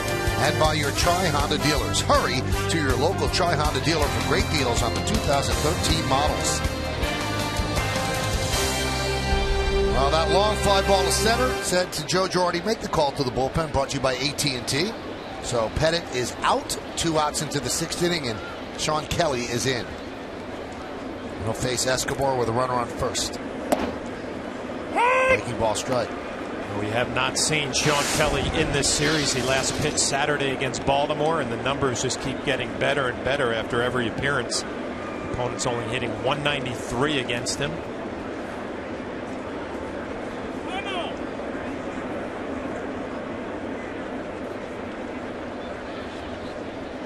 Stat you'd love as a bullpen guy. Kelly has inherited 20 runners and has stranded 19 of them. John, that's a money stat for me for relievers, and I don't think it's a stat that shows up enough. Inherited base runners, they could score. You could have a scoreless inning and let all 3 runners score, and it goes on the other guy's ERA, and it means you didn't do a good job. You know, how many times you hear managers say, oh, I wanted to get him in the inning to start it clean? Right. That's not Kelly. He comes in when there's trouble, and with that slider, he's able to get some strikeouts.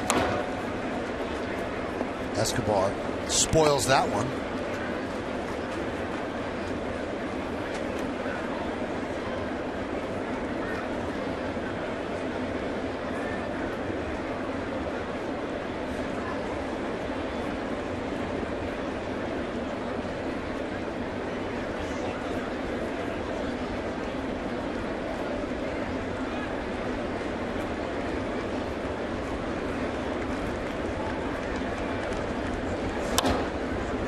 Punch foul. Not a great outing for Andy Pettitte, giving up 3 in the first, 1 run in the second, but he settled down and regrouped. Scoreless 3rd, 4th, and 5th. 2 outs here in the 6th inning, but he's going to need some help from his bullpen, which is obviously a strength of this club for the Yankees. Andy got to do a better job in the 1st inning. That's one of those innings he's been having a lot of trouble with lately. See if he can improve on that in the second half. Foul straight back here and under our booth.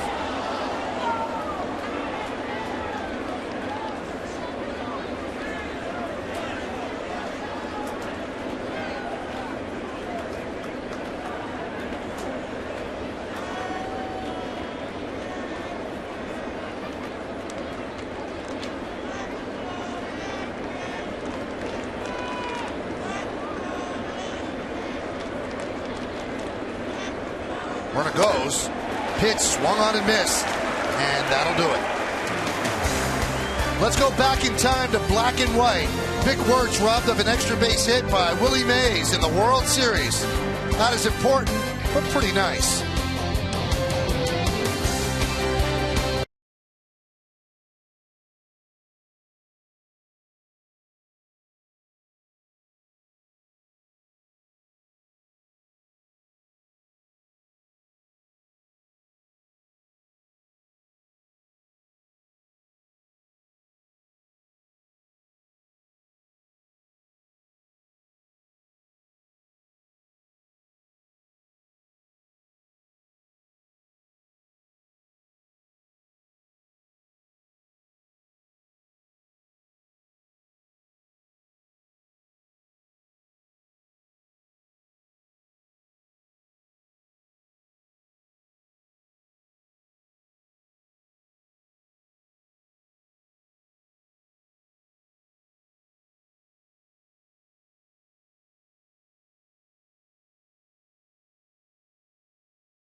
Watch live Yes Network Yankee games on your PCs or laptops with Time Warner Cable. Get a full season of live Yankee games on the go for just $29.99. If you're a Time Warner Cable customer, go to YesNetwork.com to get more information and subscribe now. Luis Cruz fouls one back.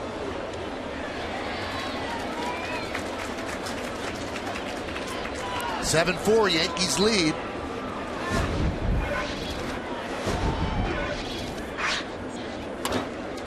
Hit sharply, knocked down by Tejada. Scrambles after it, no throw, a base hit for Cruz. Boy, was that hit hard. Tejada's seen a lot of action at third today. A lot of action, but none have been hit as hard as this Cruz shot. One hop, knocks it down, but a smart play not to deliver the throw. An infield hit.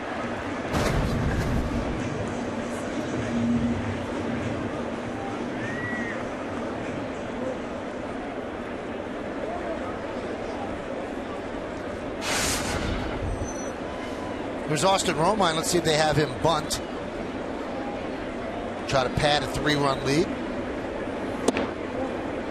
Not bunting. Takes a strike. He had a big RBI double in the second inning for a guy who came into that bat 2 for his last 22. And then he came around to score as well.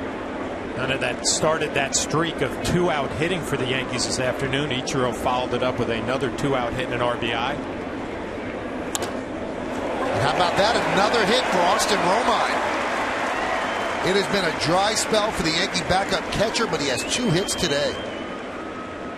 Well, that's got to feel good for him. He's also did a nice job getting Andy Pettitte through 5 2/3 innings after he struggled in the first. So a nice afternoon so far for the Yankees backup catcher. There's just under an hour left in the voting for David Robertson for that 5th and final, or the final All-Star spot in the American League roster. So he's one of the final 5. You can text A3 to 89269, or anytime you use the hashtag HighSox for votes on Twitter, it counts as a vote. Ned Yost is going to go to the bullpen. You've got Ichiro coming up, and then Derek Jeter after that.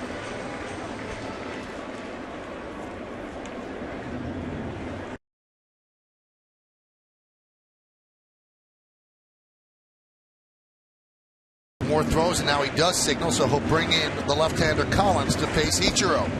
Santana had gone at least 6 innings in all 17 of his starts this year.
This ends the 4-game set against the Royals. Then the Twins come in tomorrow night and Saturday and Sunday at 1:05. Then the All-Star game is on Fox on the 16th, live from Citi Field in Queens. 4 days off for the Yankees that aren't going, and then they start the second half of the season against the Red Sox. Friday night, it's on Yes. Saturday on Fox. Sunday on ESPN. The Twins are in St. Pete today, losing 4-3 in the 9th inning to Tampa Bay. Jake McGee is trying to close that game because Fernando Rodney has pitched in the last 3 games, so we'll tell you when that's over. Here's Tim Collins, his 39th game. He's going to face Ichiro, who's 1 for 2 with a walk, stolen base, RBI, and a run scored. They're expecting a bunt as they're in at the corners, and they get one, and it's fouled away. Collins, the only lefty in the bullpen for Ned Yost, so he's going to go to him right here in the 6th inning with Ichiro, Derek Jeter on deck, and then Robertson Cano following him.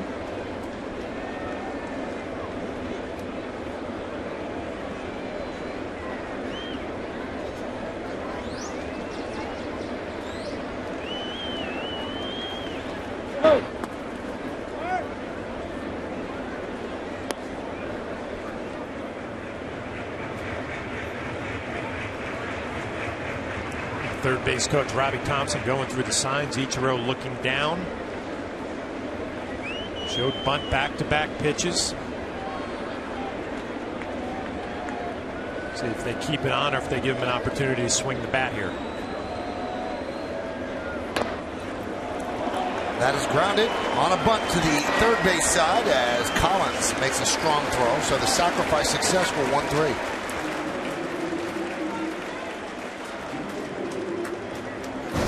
Nice bunt. Joe Girardi playing a little small ball here. Deaden down the third base line. Collins, pretty easy play.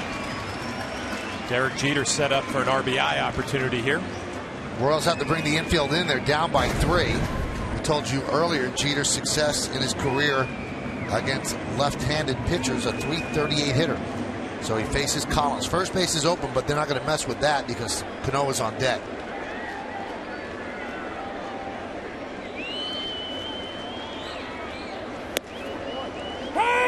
There's a strike. Derek thought it was too far outside. Derek's first game this year, slow roll of the third and the first, a base hit, scored a run. Then he grounded to third in the second, grounded to second in the 5th. So he's 1 for 3 in his return to the big leagues.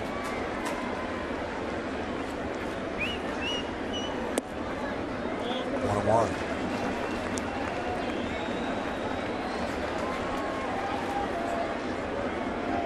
seen Collins coming out of the bullpen as a hard thrower in the past, about 95. In this series, he's been about 93, 92. Good changeup, curveball. Grounded sharply to short. Knocked down. Run scores. Throw to first. Jeter's out, but he gets a ribby as the Yankees now lead 8-4. Of all the ground balls Derek Jeter has hit in this game, this ball is hit right on the nose. One hopper right at Escobar. Can't come up with a clean. Has to take the out. Derek Jeter, an RBI.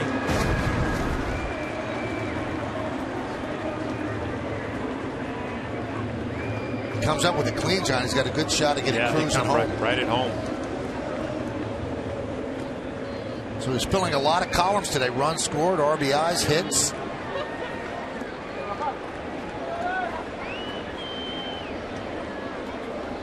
Runner at second now, and here is Cano. And he launched one to left field. Gordon is there and makes a play for the final out. But the Yankees score a run on 2 hits. 1 man left. We go to the 7th. 8-4 Yanks.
For a special giveaway that's great for the summertime. The first 18,000 guests in attendance receive a Beats towel, courtesy of Pepsi. For tickets, go to Yankees.com, visit the stadium ticket window, Yankees clubhouse shops, or call Ticketmaster at 877-469-9849. Cadillac scoreboard, 8-4 Yankees, so the Yankees matched their biggest output here at the stadium. They set that yesterday with an 8-1 victory, so they lead 8-4 this afternoon. Kelly got the final out of the 6th, and he deals outside to Hosmer. Count 1-1. The luxury for Joe Girardi can keep Kelly in to get some lefties out. Lefties batting 182 against Sean Kelly.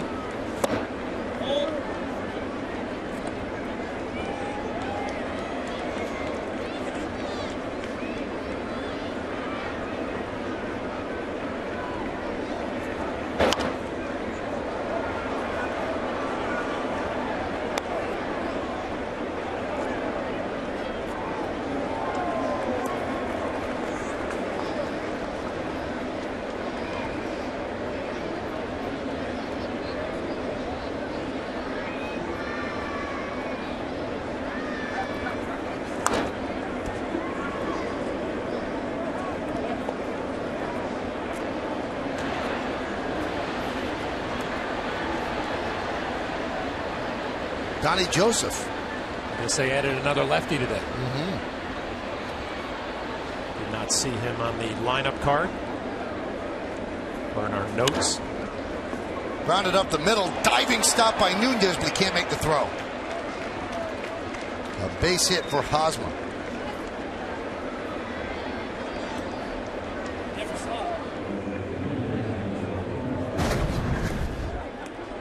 Oh, Nunez going to his left, a great play just to get there.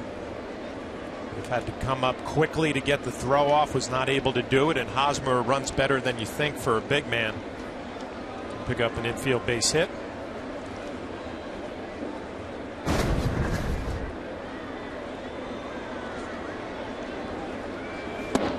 Billy Butler takes a strike.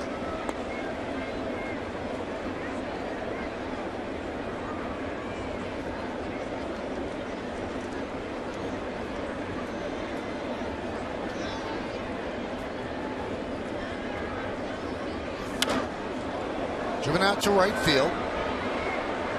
Wells on the track makes the play for the first out.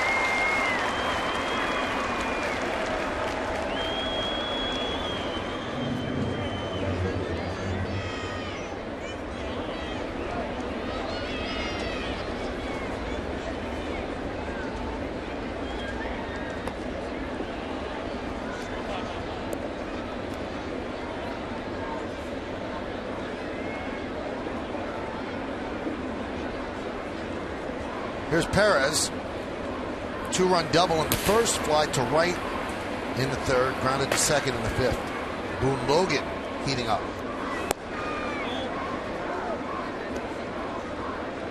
1-0.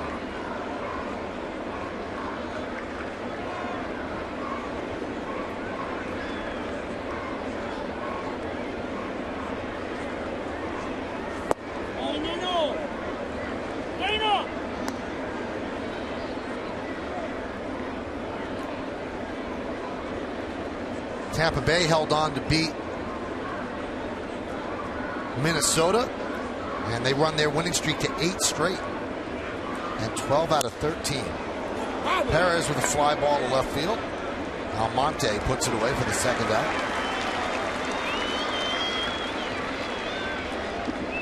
These are the standings in the East as the Rays now 13 over, 3 games behind the Red Sox. Orioles 5 back in the loss column. Yankees 5 back in the loss column. Well, we talked about it all spring training. We thought the American League East would be bunched up. Exactly the way it is.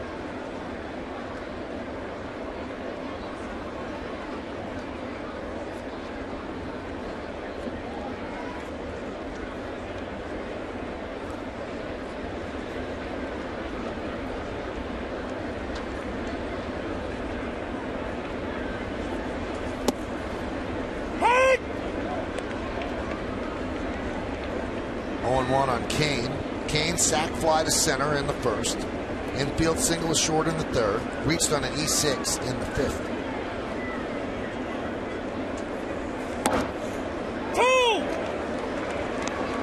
Heading still in good voice here in the seventh. There's some good pitches to work with too. Sean Kelly has that slider working. Quickly ahead in the count, 0-2.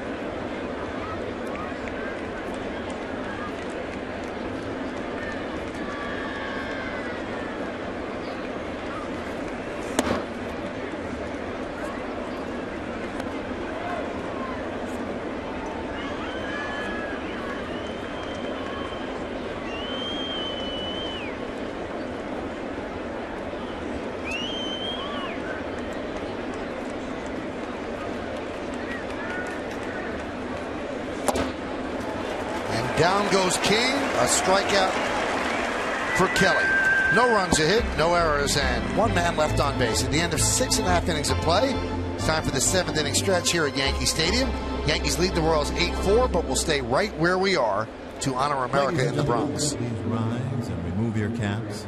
And please direct your attention to the area behind home plate and welcome 2 honored guests of the New York Yankees. United States Army Staff Sergeant Erwin Dominguez served in Operation Enduring Freedom. And Connecticut U.S. Army National Guard E-4 Specialist Jason Capone. who served in Operation Enduring Freedom and is a Purple Heart recipient. The Yankees say thank you for your sacrifice and service to our nation. Now, please join in Kate Smith's rendition of God Bless America.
Game summary brought to you by your local Nissan dealer. Derek Jeter is first at bat, coming back after missing 91 games, an infield single at third.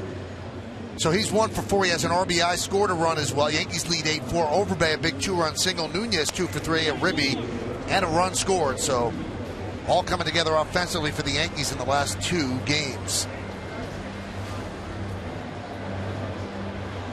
Here's a new pitcher, Donnie Joseph, AAA Omaha. 59 strikeouts in 38 innings, so I just guessed that he throws hard. 22 walks also mixed in there in 38 innings. How about that? Matt Moore, 13 wins in Tampa. Amazing.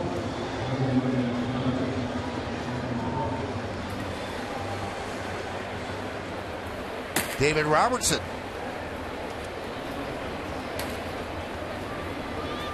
And 36 minutes on the clock for the vote to get him onto the American League All-Star team.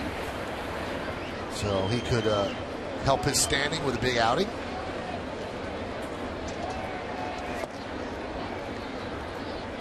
Count 0-1 on the Cadillac scoreboard. 8-10-2, leading 4-9-0.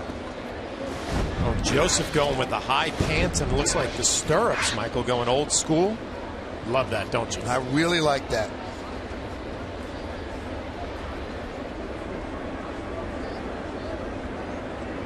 Now, the ideal situation, John, is the stirrups, but the stirrups should be high. You should be showing a lot of white. So the thin striped yes, stirrup. Because that's what my idol Bobby Mercer used to do when he played center field for the Yankees.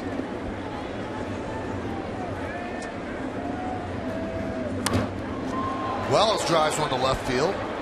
Gordon puts it away for the first out.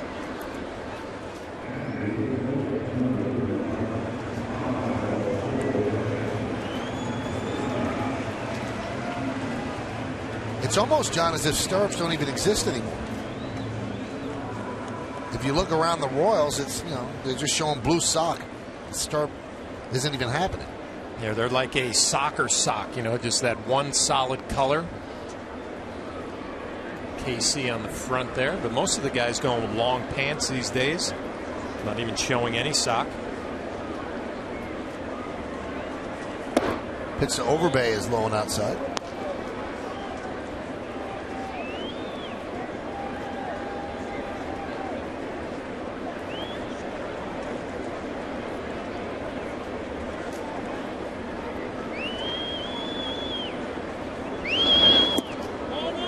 Donnie Joseph's career numbers in the minors: 263 in the third innings pitched, 357 strikeouts.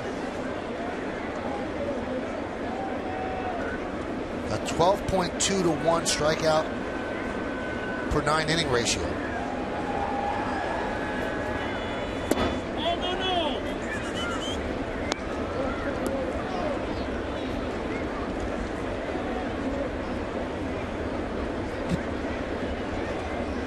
Watch everything he throw has that cut action on it. Couple of cutters of Vernon Wells, and then finally a slider. 3-0.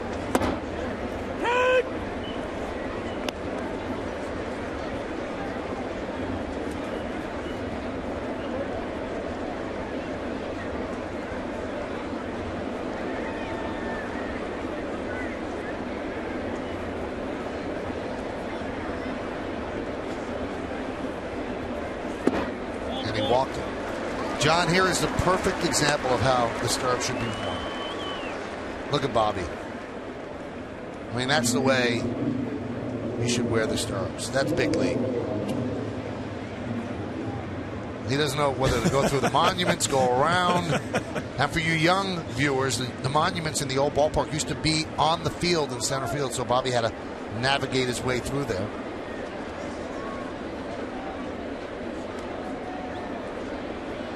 Now they're not in play.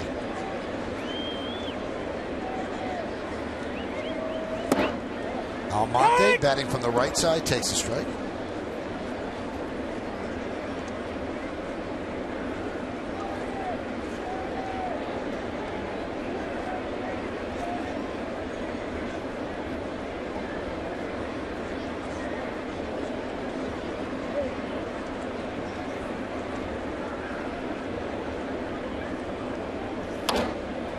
Looped in the right field. That is going to be a base hit for Almonte.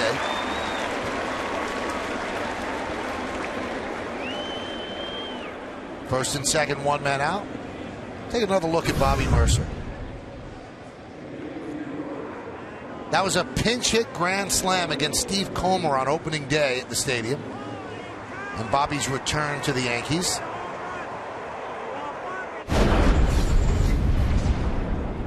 And we lost Bobby 5 years ago tomorrow. And we still miss him. Ned Yost is going to go to the bullpen with the Yankees with first and second, one man out. Eduardo Nunez due up. Yankees are leading 8-4.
More entertaining with America's fastest, most reliable internet that's powerful. Scott Diamond gets start for the Twins and Hiroki Kuroda for the Yankees.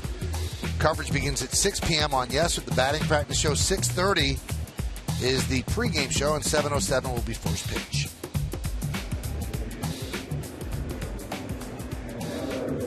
All right, Lewis Coleman comes in to face Eduardo Nunez. Saw him in last night's ball game pitch a perfect 8th inning, struck out the side. Eduardo Nunez, Cruz, and Chris Stewart throws across his body big time. Will be a tough at bat for the right-handers. And it gets by Perez, and the runners move up. Might be a tough at bat for the catcher. We've seen this a couple of times from Perez behind the plate, backhanding some sliders instead of trying to block them. You're going to get away with it sometimes. He gets caught here again, not able to pick it. Runners advance. Royals have to bring the infield in.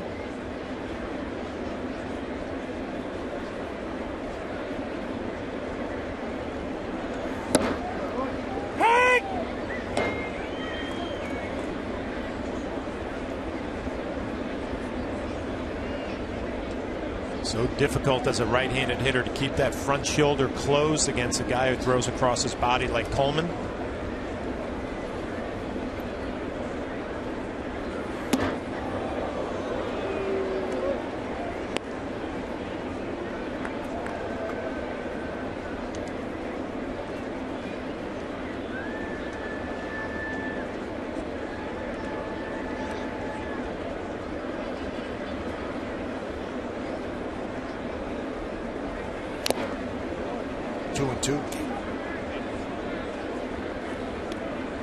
Nunez upset with himself, had a hanging slider, fouled it off. Now as a right-handed hitter, you know you're in trouble. As Robertson and Claiborne, Yankee pen.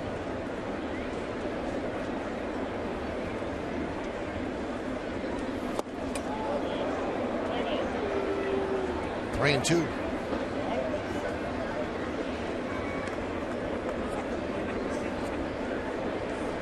Cruz on deck.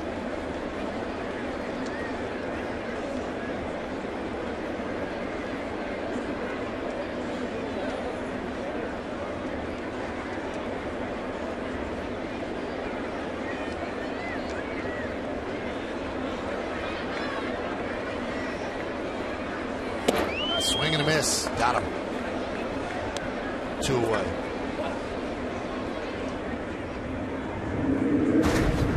Nunez has faced Coleman a couple of times in a couple of days and has struck out twice. Just have that slider in the back of your mind. Just beat you with a fastball in.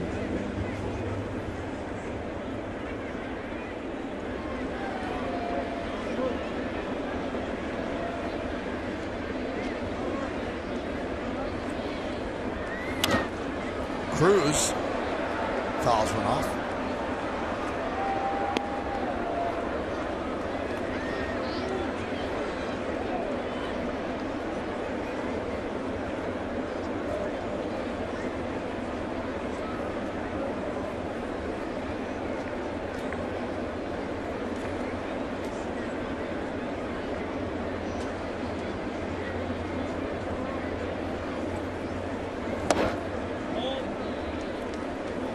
To vote for the Chevy part of the game, visit votechevy.com. Results will be revealed in the postgame show.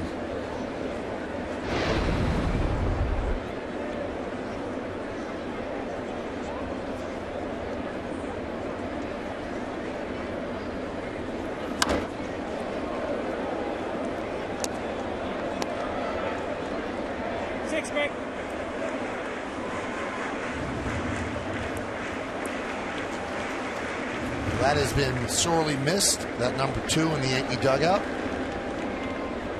But back today for the first time.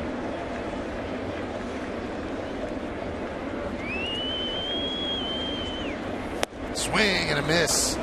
Cruz down on strike. So Coleman has faced 5 Yankees in 2 days and struck them all out. We're going to the 8th.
Bob Lorenz and Jack Curry have a complete recap of today's matchup.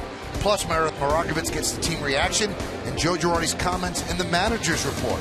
It's the WB Mason postgame only on Yes. Now, Jeter got here today, did not meet with the media, but the assembled media told that after the game, he will be in the press conference room, and we will have that for you. So Jeter's thoughts on coming back, Jeter's thoughts on his first game, so that will be a big part of the postgame today. So one more reason to stay tuned. David Robertson, the clock ticking on his quest to get the final AL spot for the All-Star game. He's had a very, very strong first half.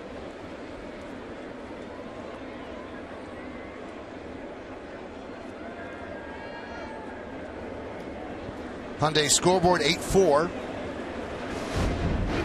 Yanks lead. Now, as David the other day, we all know that Mariano, this is his final year. And that's 22 minutes left on that vote clock. But I said to David, do you think about becoming the closer next year? He said, you know what? Job at hand, you don't think about it a lot. He said, but I'm not going to lie. I have thought about it, and I want that job. That's the job that I want. He said, who wouldn't? He says, no one can ever replace Mariano Rivera. I understand that, but somebody has to do the job, and I want it to be me.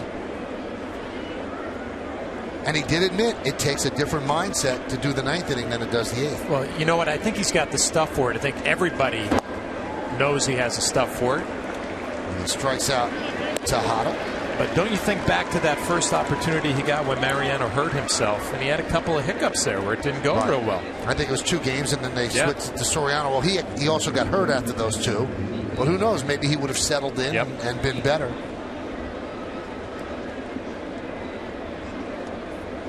Put it this way, you can dominate in the 8th inning with the stuff he has. It's not going to be much of a big difference pitching in the 9th, except if you make it a bigger difference in your mind. Mariano has been so solid. Ground ball left side. Nunez backhand sets, fires. Not in time as Giovitella picks up a hit. He also said something interesting, and I know that this is a concern for the Yankees in terms of David closing next year. He said, I have to close out innings without throwing as many pitches. I've got to cut down on the pitches I throw, because if you're a closer and you throw 25 to 30 pitches to close a game, you can't pitch 3 days in a row. You're just not going to be able to. So he knows he has to be more economical, which might also lead him to not strike out as many guys.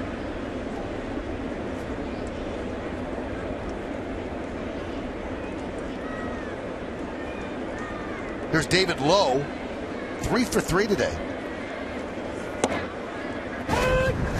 And a strike. It looked like Nunez was going to try to plant on his back foot, and he slips a little bit. It takes a lot off of his throw.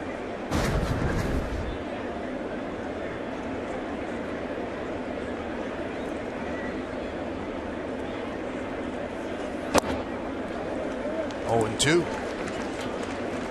And Robertson has been also very open about, I want to make the All-Star team. He said, I'm not even trying to be cool about it. I want it. He said, this is Mo's last year. It'd be an honor to go with him, be in the bullpen with him. He said it's in New York, which would be really neat. So some guys try to play it so cool that they don't say they want it. He definitely wants it and is taking part in the High Sox for votes. Yeah, got 20 minutes to figure it out if he'll be on that All-Star team. And it seems like all 10 guys in the teams involved have really run with this. I mean, big campaigns put together. I was looking on Twitter, the Dodgers are giving you an incentive. If you vote for Puig, then you'll have a chance to have lunch with Tommy Lasorda. So kind of buying votes in that sense. Not everybody that votes for Puig, but I guess they'll all go into a hat and somebody will have lunch with Tommy Lasorda. Well, who's leading Robertson? Delabar in Toronto? Delabar, yeah. Doesn't that surprise you that Toronto versus New York, just from the market standpoint? But he's got a whole country voting for him. So I guess that's why.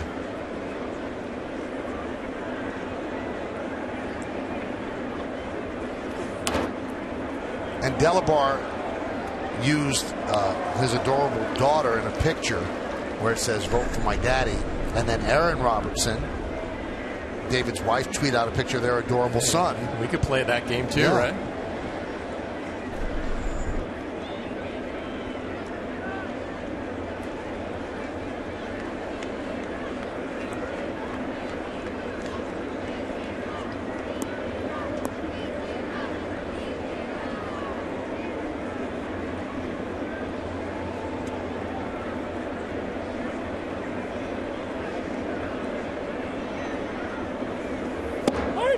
Strike 3. Low. Down looking.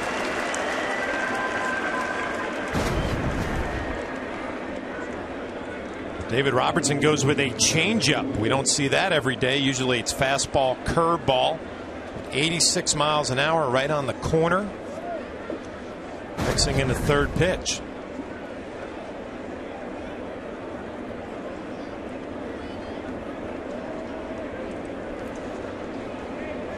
Here's Alex Gordon.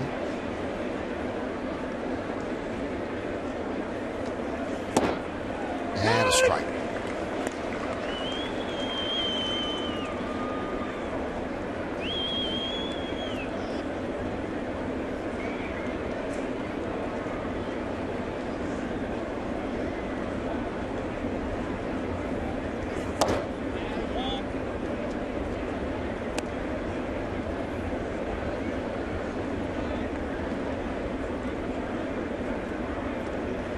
Coming up in the bottom of the 8th inning, 9-1-2 in the Yankee order, so you'll see Jeter again. 1-2 now on Gordon. Gordon 1 for 3, robbed of an extra base hit on a beautiful over-the-shoulder basket catch by Ichiro Suzuki in center field. That was the last batter that Andy Pettitte faced.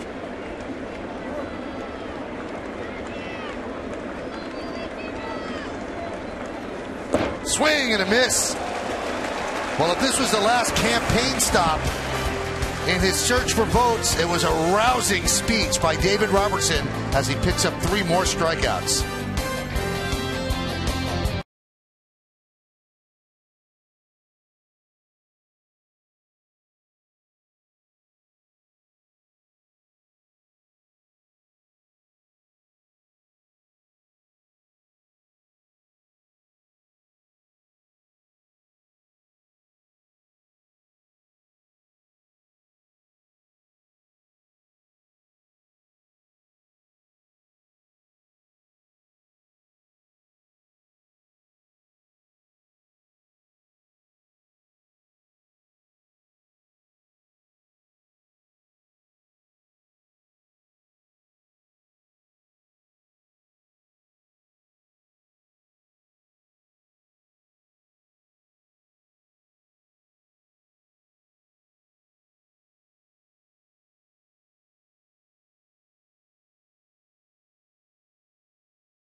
Well, we go to the bottom of the 8th inning. The Yankees lead 8-4. This is the day that Derek Jeter comes back. Now, the most consecutive seasons as teammates, Major League history, Alan Trammell and Lou Whitaker held the record, 19 straight. But with Derek playing today, now he and Mariano have tied that record, 19 seasons together as New York Yankees.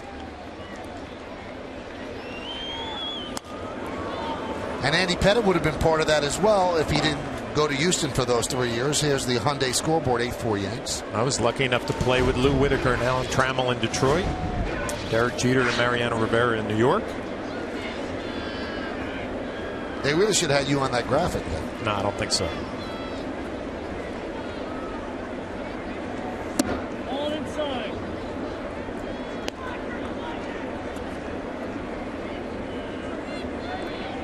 Austin Romine having a nice afternoon, 2 for 3, double, single, RBI, and a run. Able to get on the same page with Andy Pettitte, settle him down in the middle of this ball game.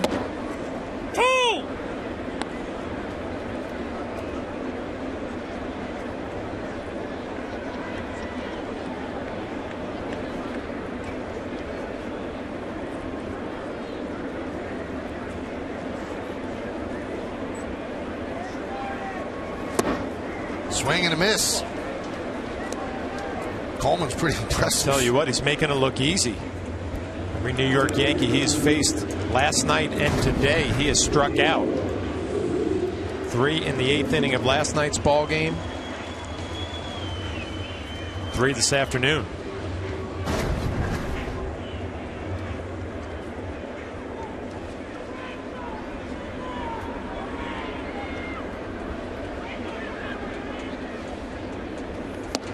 You mentioned Matt Moore earlier, 13 wins.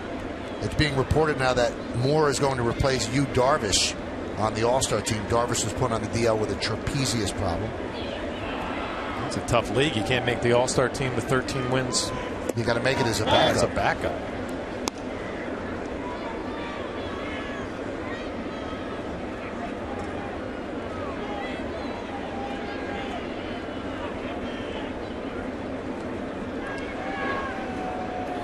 The Yankees are adding a little something to the push for votes for Robertson. Anybody who tweets High Sox for Hopes with the hashtag High Sox for Votes, they will be entered, if they have to do it before 4 p.m., so you have about 10 minutes. They will be entered to win a signed Derek Jeter jersey or a signed David Robertson jersey. That one just makes it over the screen.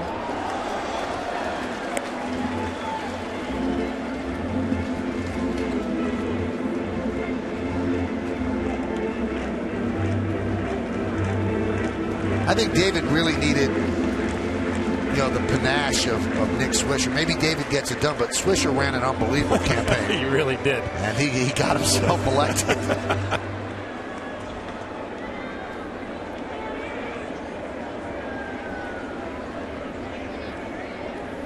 Swing and a miss. 7 Yankees faced, 7 strikeouts for Coleman. Now here's Derek. No, they're going to pinch hit Gardner for Jeter. So Jeter's day is over. 1 for 4. Hit his first time up. A run scored and an RBI. So Gardner did not start today after being hit by the pitch yesterday, and he gets an at-bat here against the righty Coleman. Well, when Derek Jeter talks to the media after the ball game, as long as he says he got through this thing healthy, it's been a very successful day. Ball did not leave the infield, but he hit the ball very hard his last time up, right at the shortstop Escobar with the infield in. I think more importantly, running down the line, going first to third, looked pretty good doing it. And Gardner puts the ball in play. Finally, a Yankee does that against Coleman, but flies out to center, and the Yankees go down in order 1, 2, 3. We're going to the 9th.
Yes is brought to you in part by Ford, the official truck of the New York Yankees.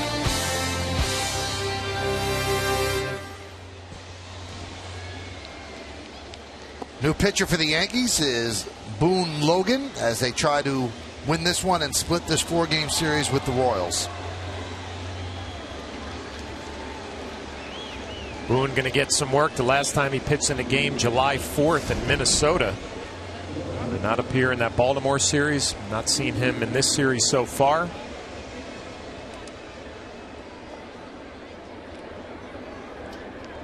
Escobar, Hosmer, and Butler against Logan. 8-4 Yankees. 11 hits to the Royals' 10 hits.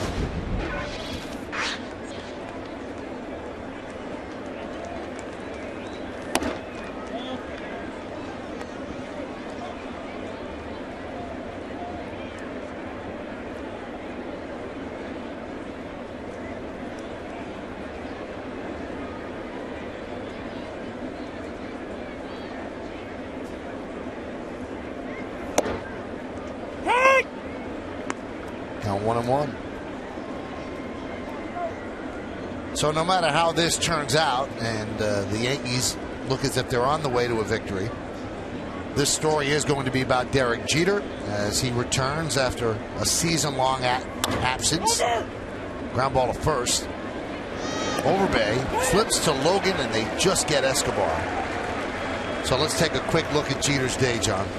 Well, Derek did not waste any time running his sprints before the ball game. First pitch he saw, a soft ground ball to third base. Most importantly, making his way down the line in good shape. Then he goes first to third on the base hit. Looks pretty good doing it. And scores easily on a sacrifice fly.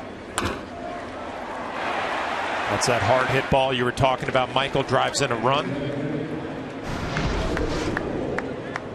And as you said, John, if he comes through it okay, then the day was a success. And he'll probably be at shortstop tomorrow night against the Twins.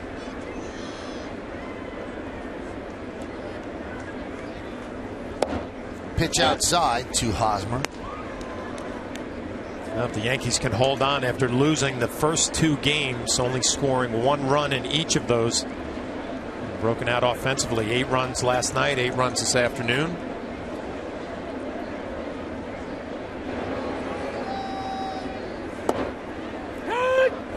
On. Mariano up just in case.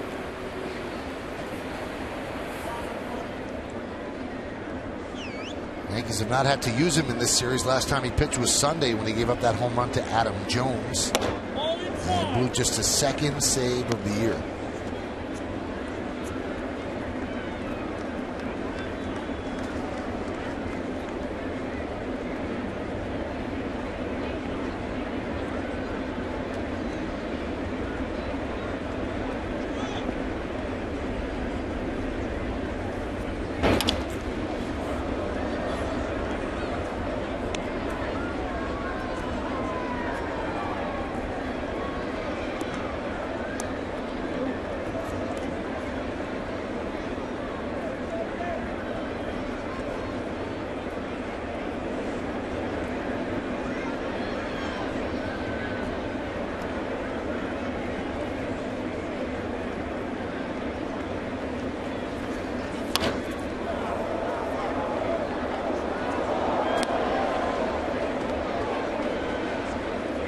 Boone Logan really hammering that fastball in on the hands of Hosmer. Beating him with it. He's big time late.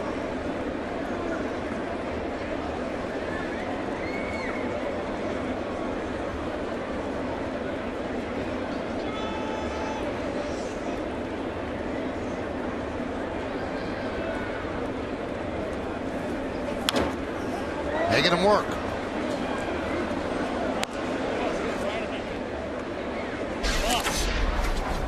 Well, this is the first out of the inning on Yes View. Wow.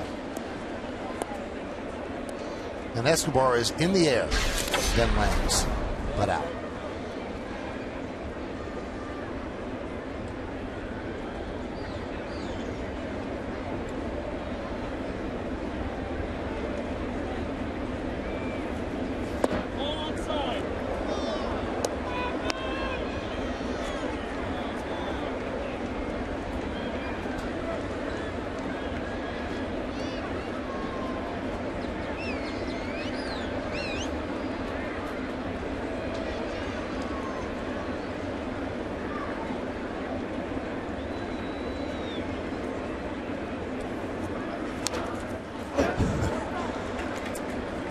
Well, they know Logan didn't pitch since July 4th, so making up for lost time. Boone, to his credit, just keeps coming right at Hosmer with a 4-run lead. I wonder if he's thinking in the back of his mind, if I could throw a slider right here, might be able to pick up a strikeout.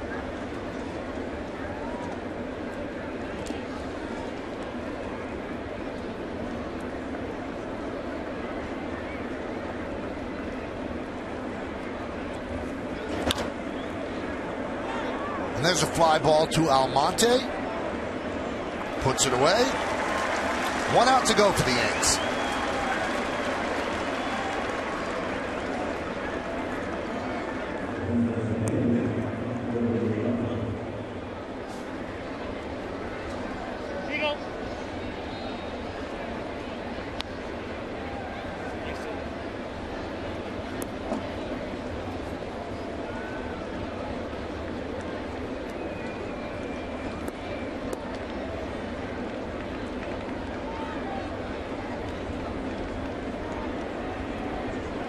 And here's Billy Butler.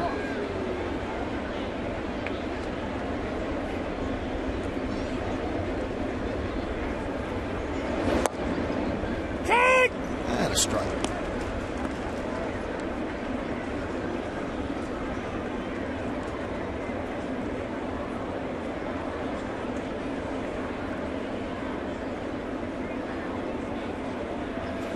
All inside. Girardi's job will get easier as each injured Yankee returns. Make his decisions a little bit easier. Waiting on Granderson, Cervelli, A-Rod.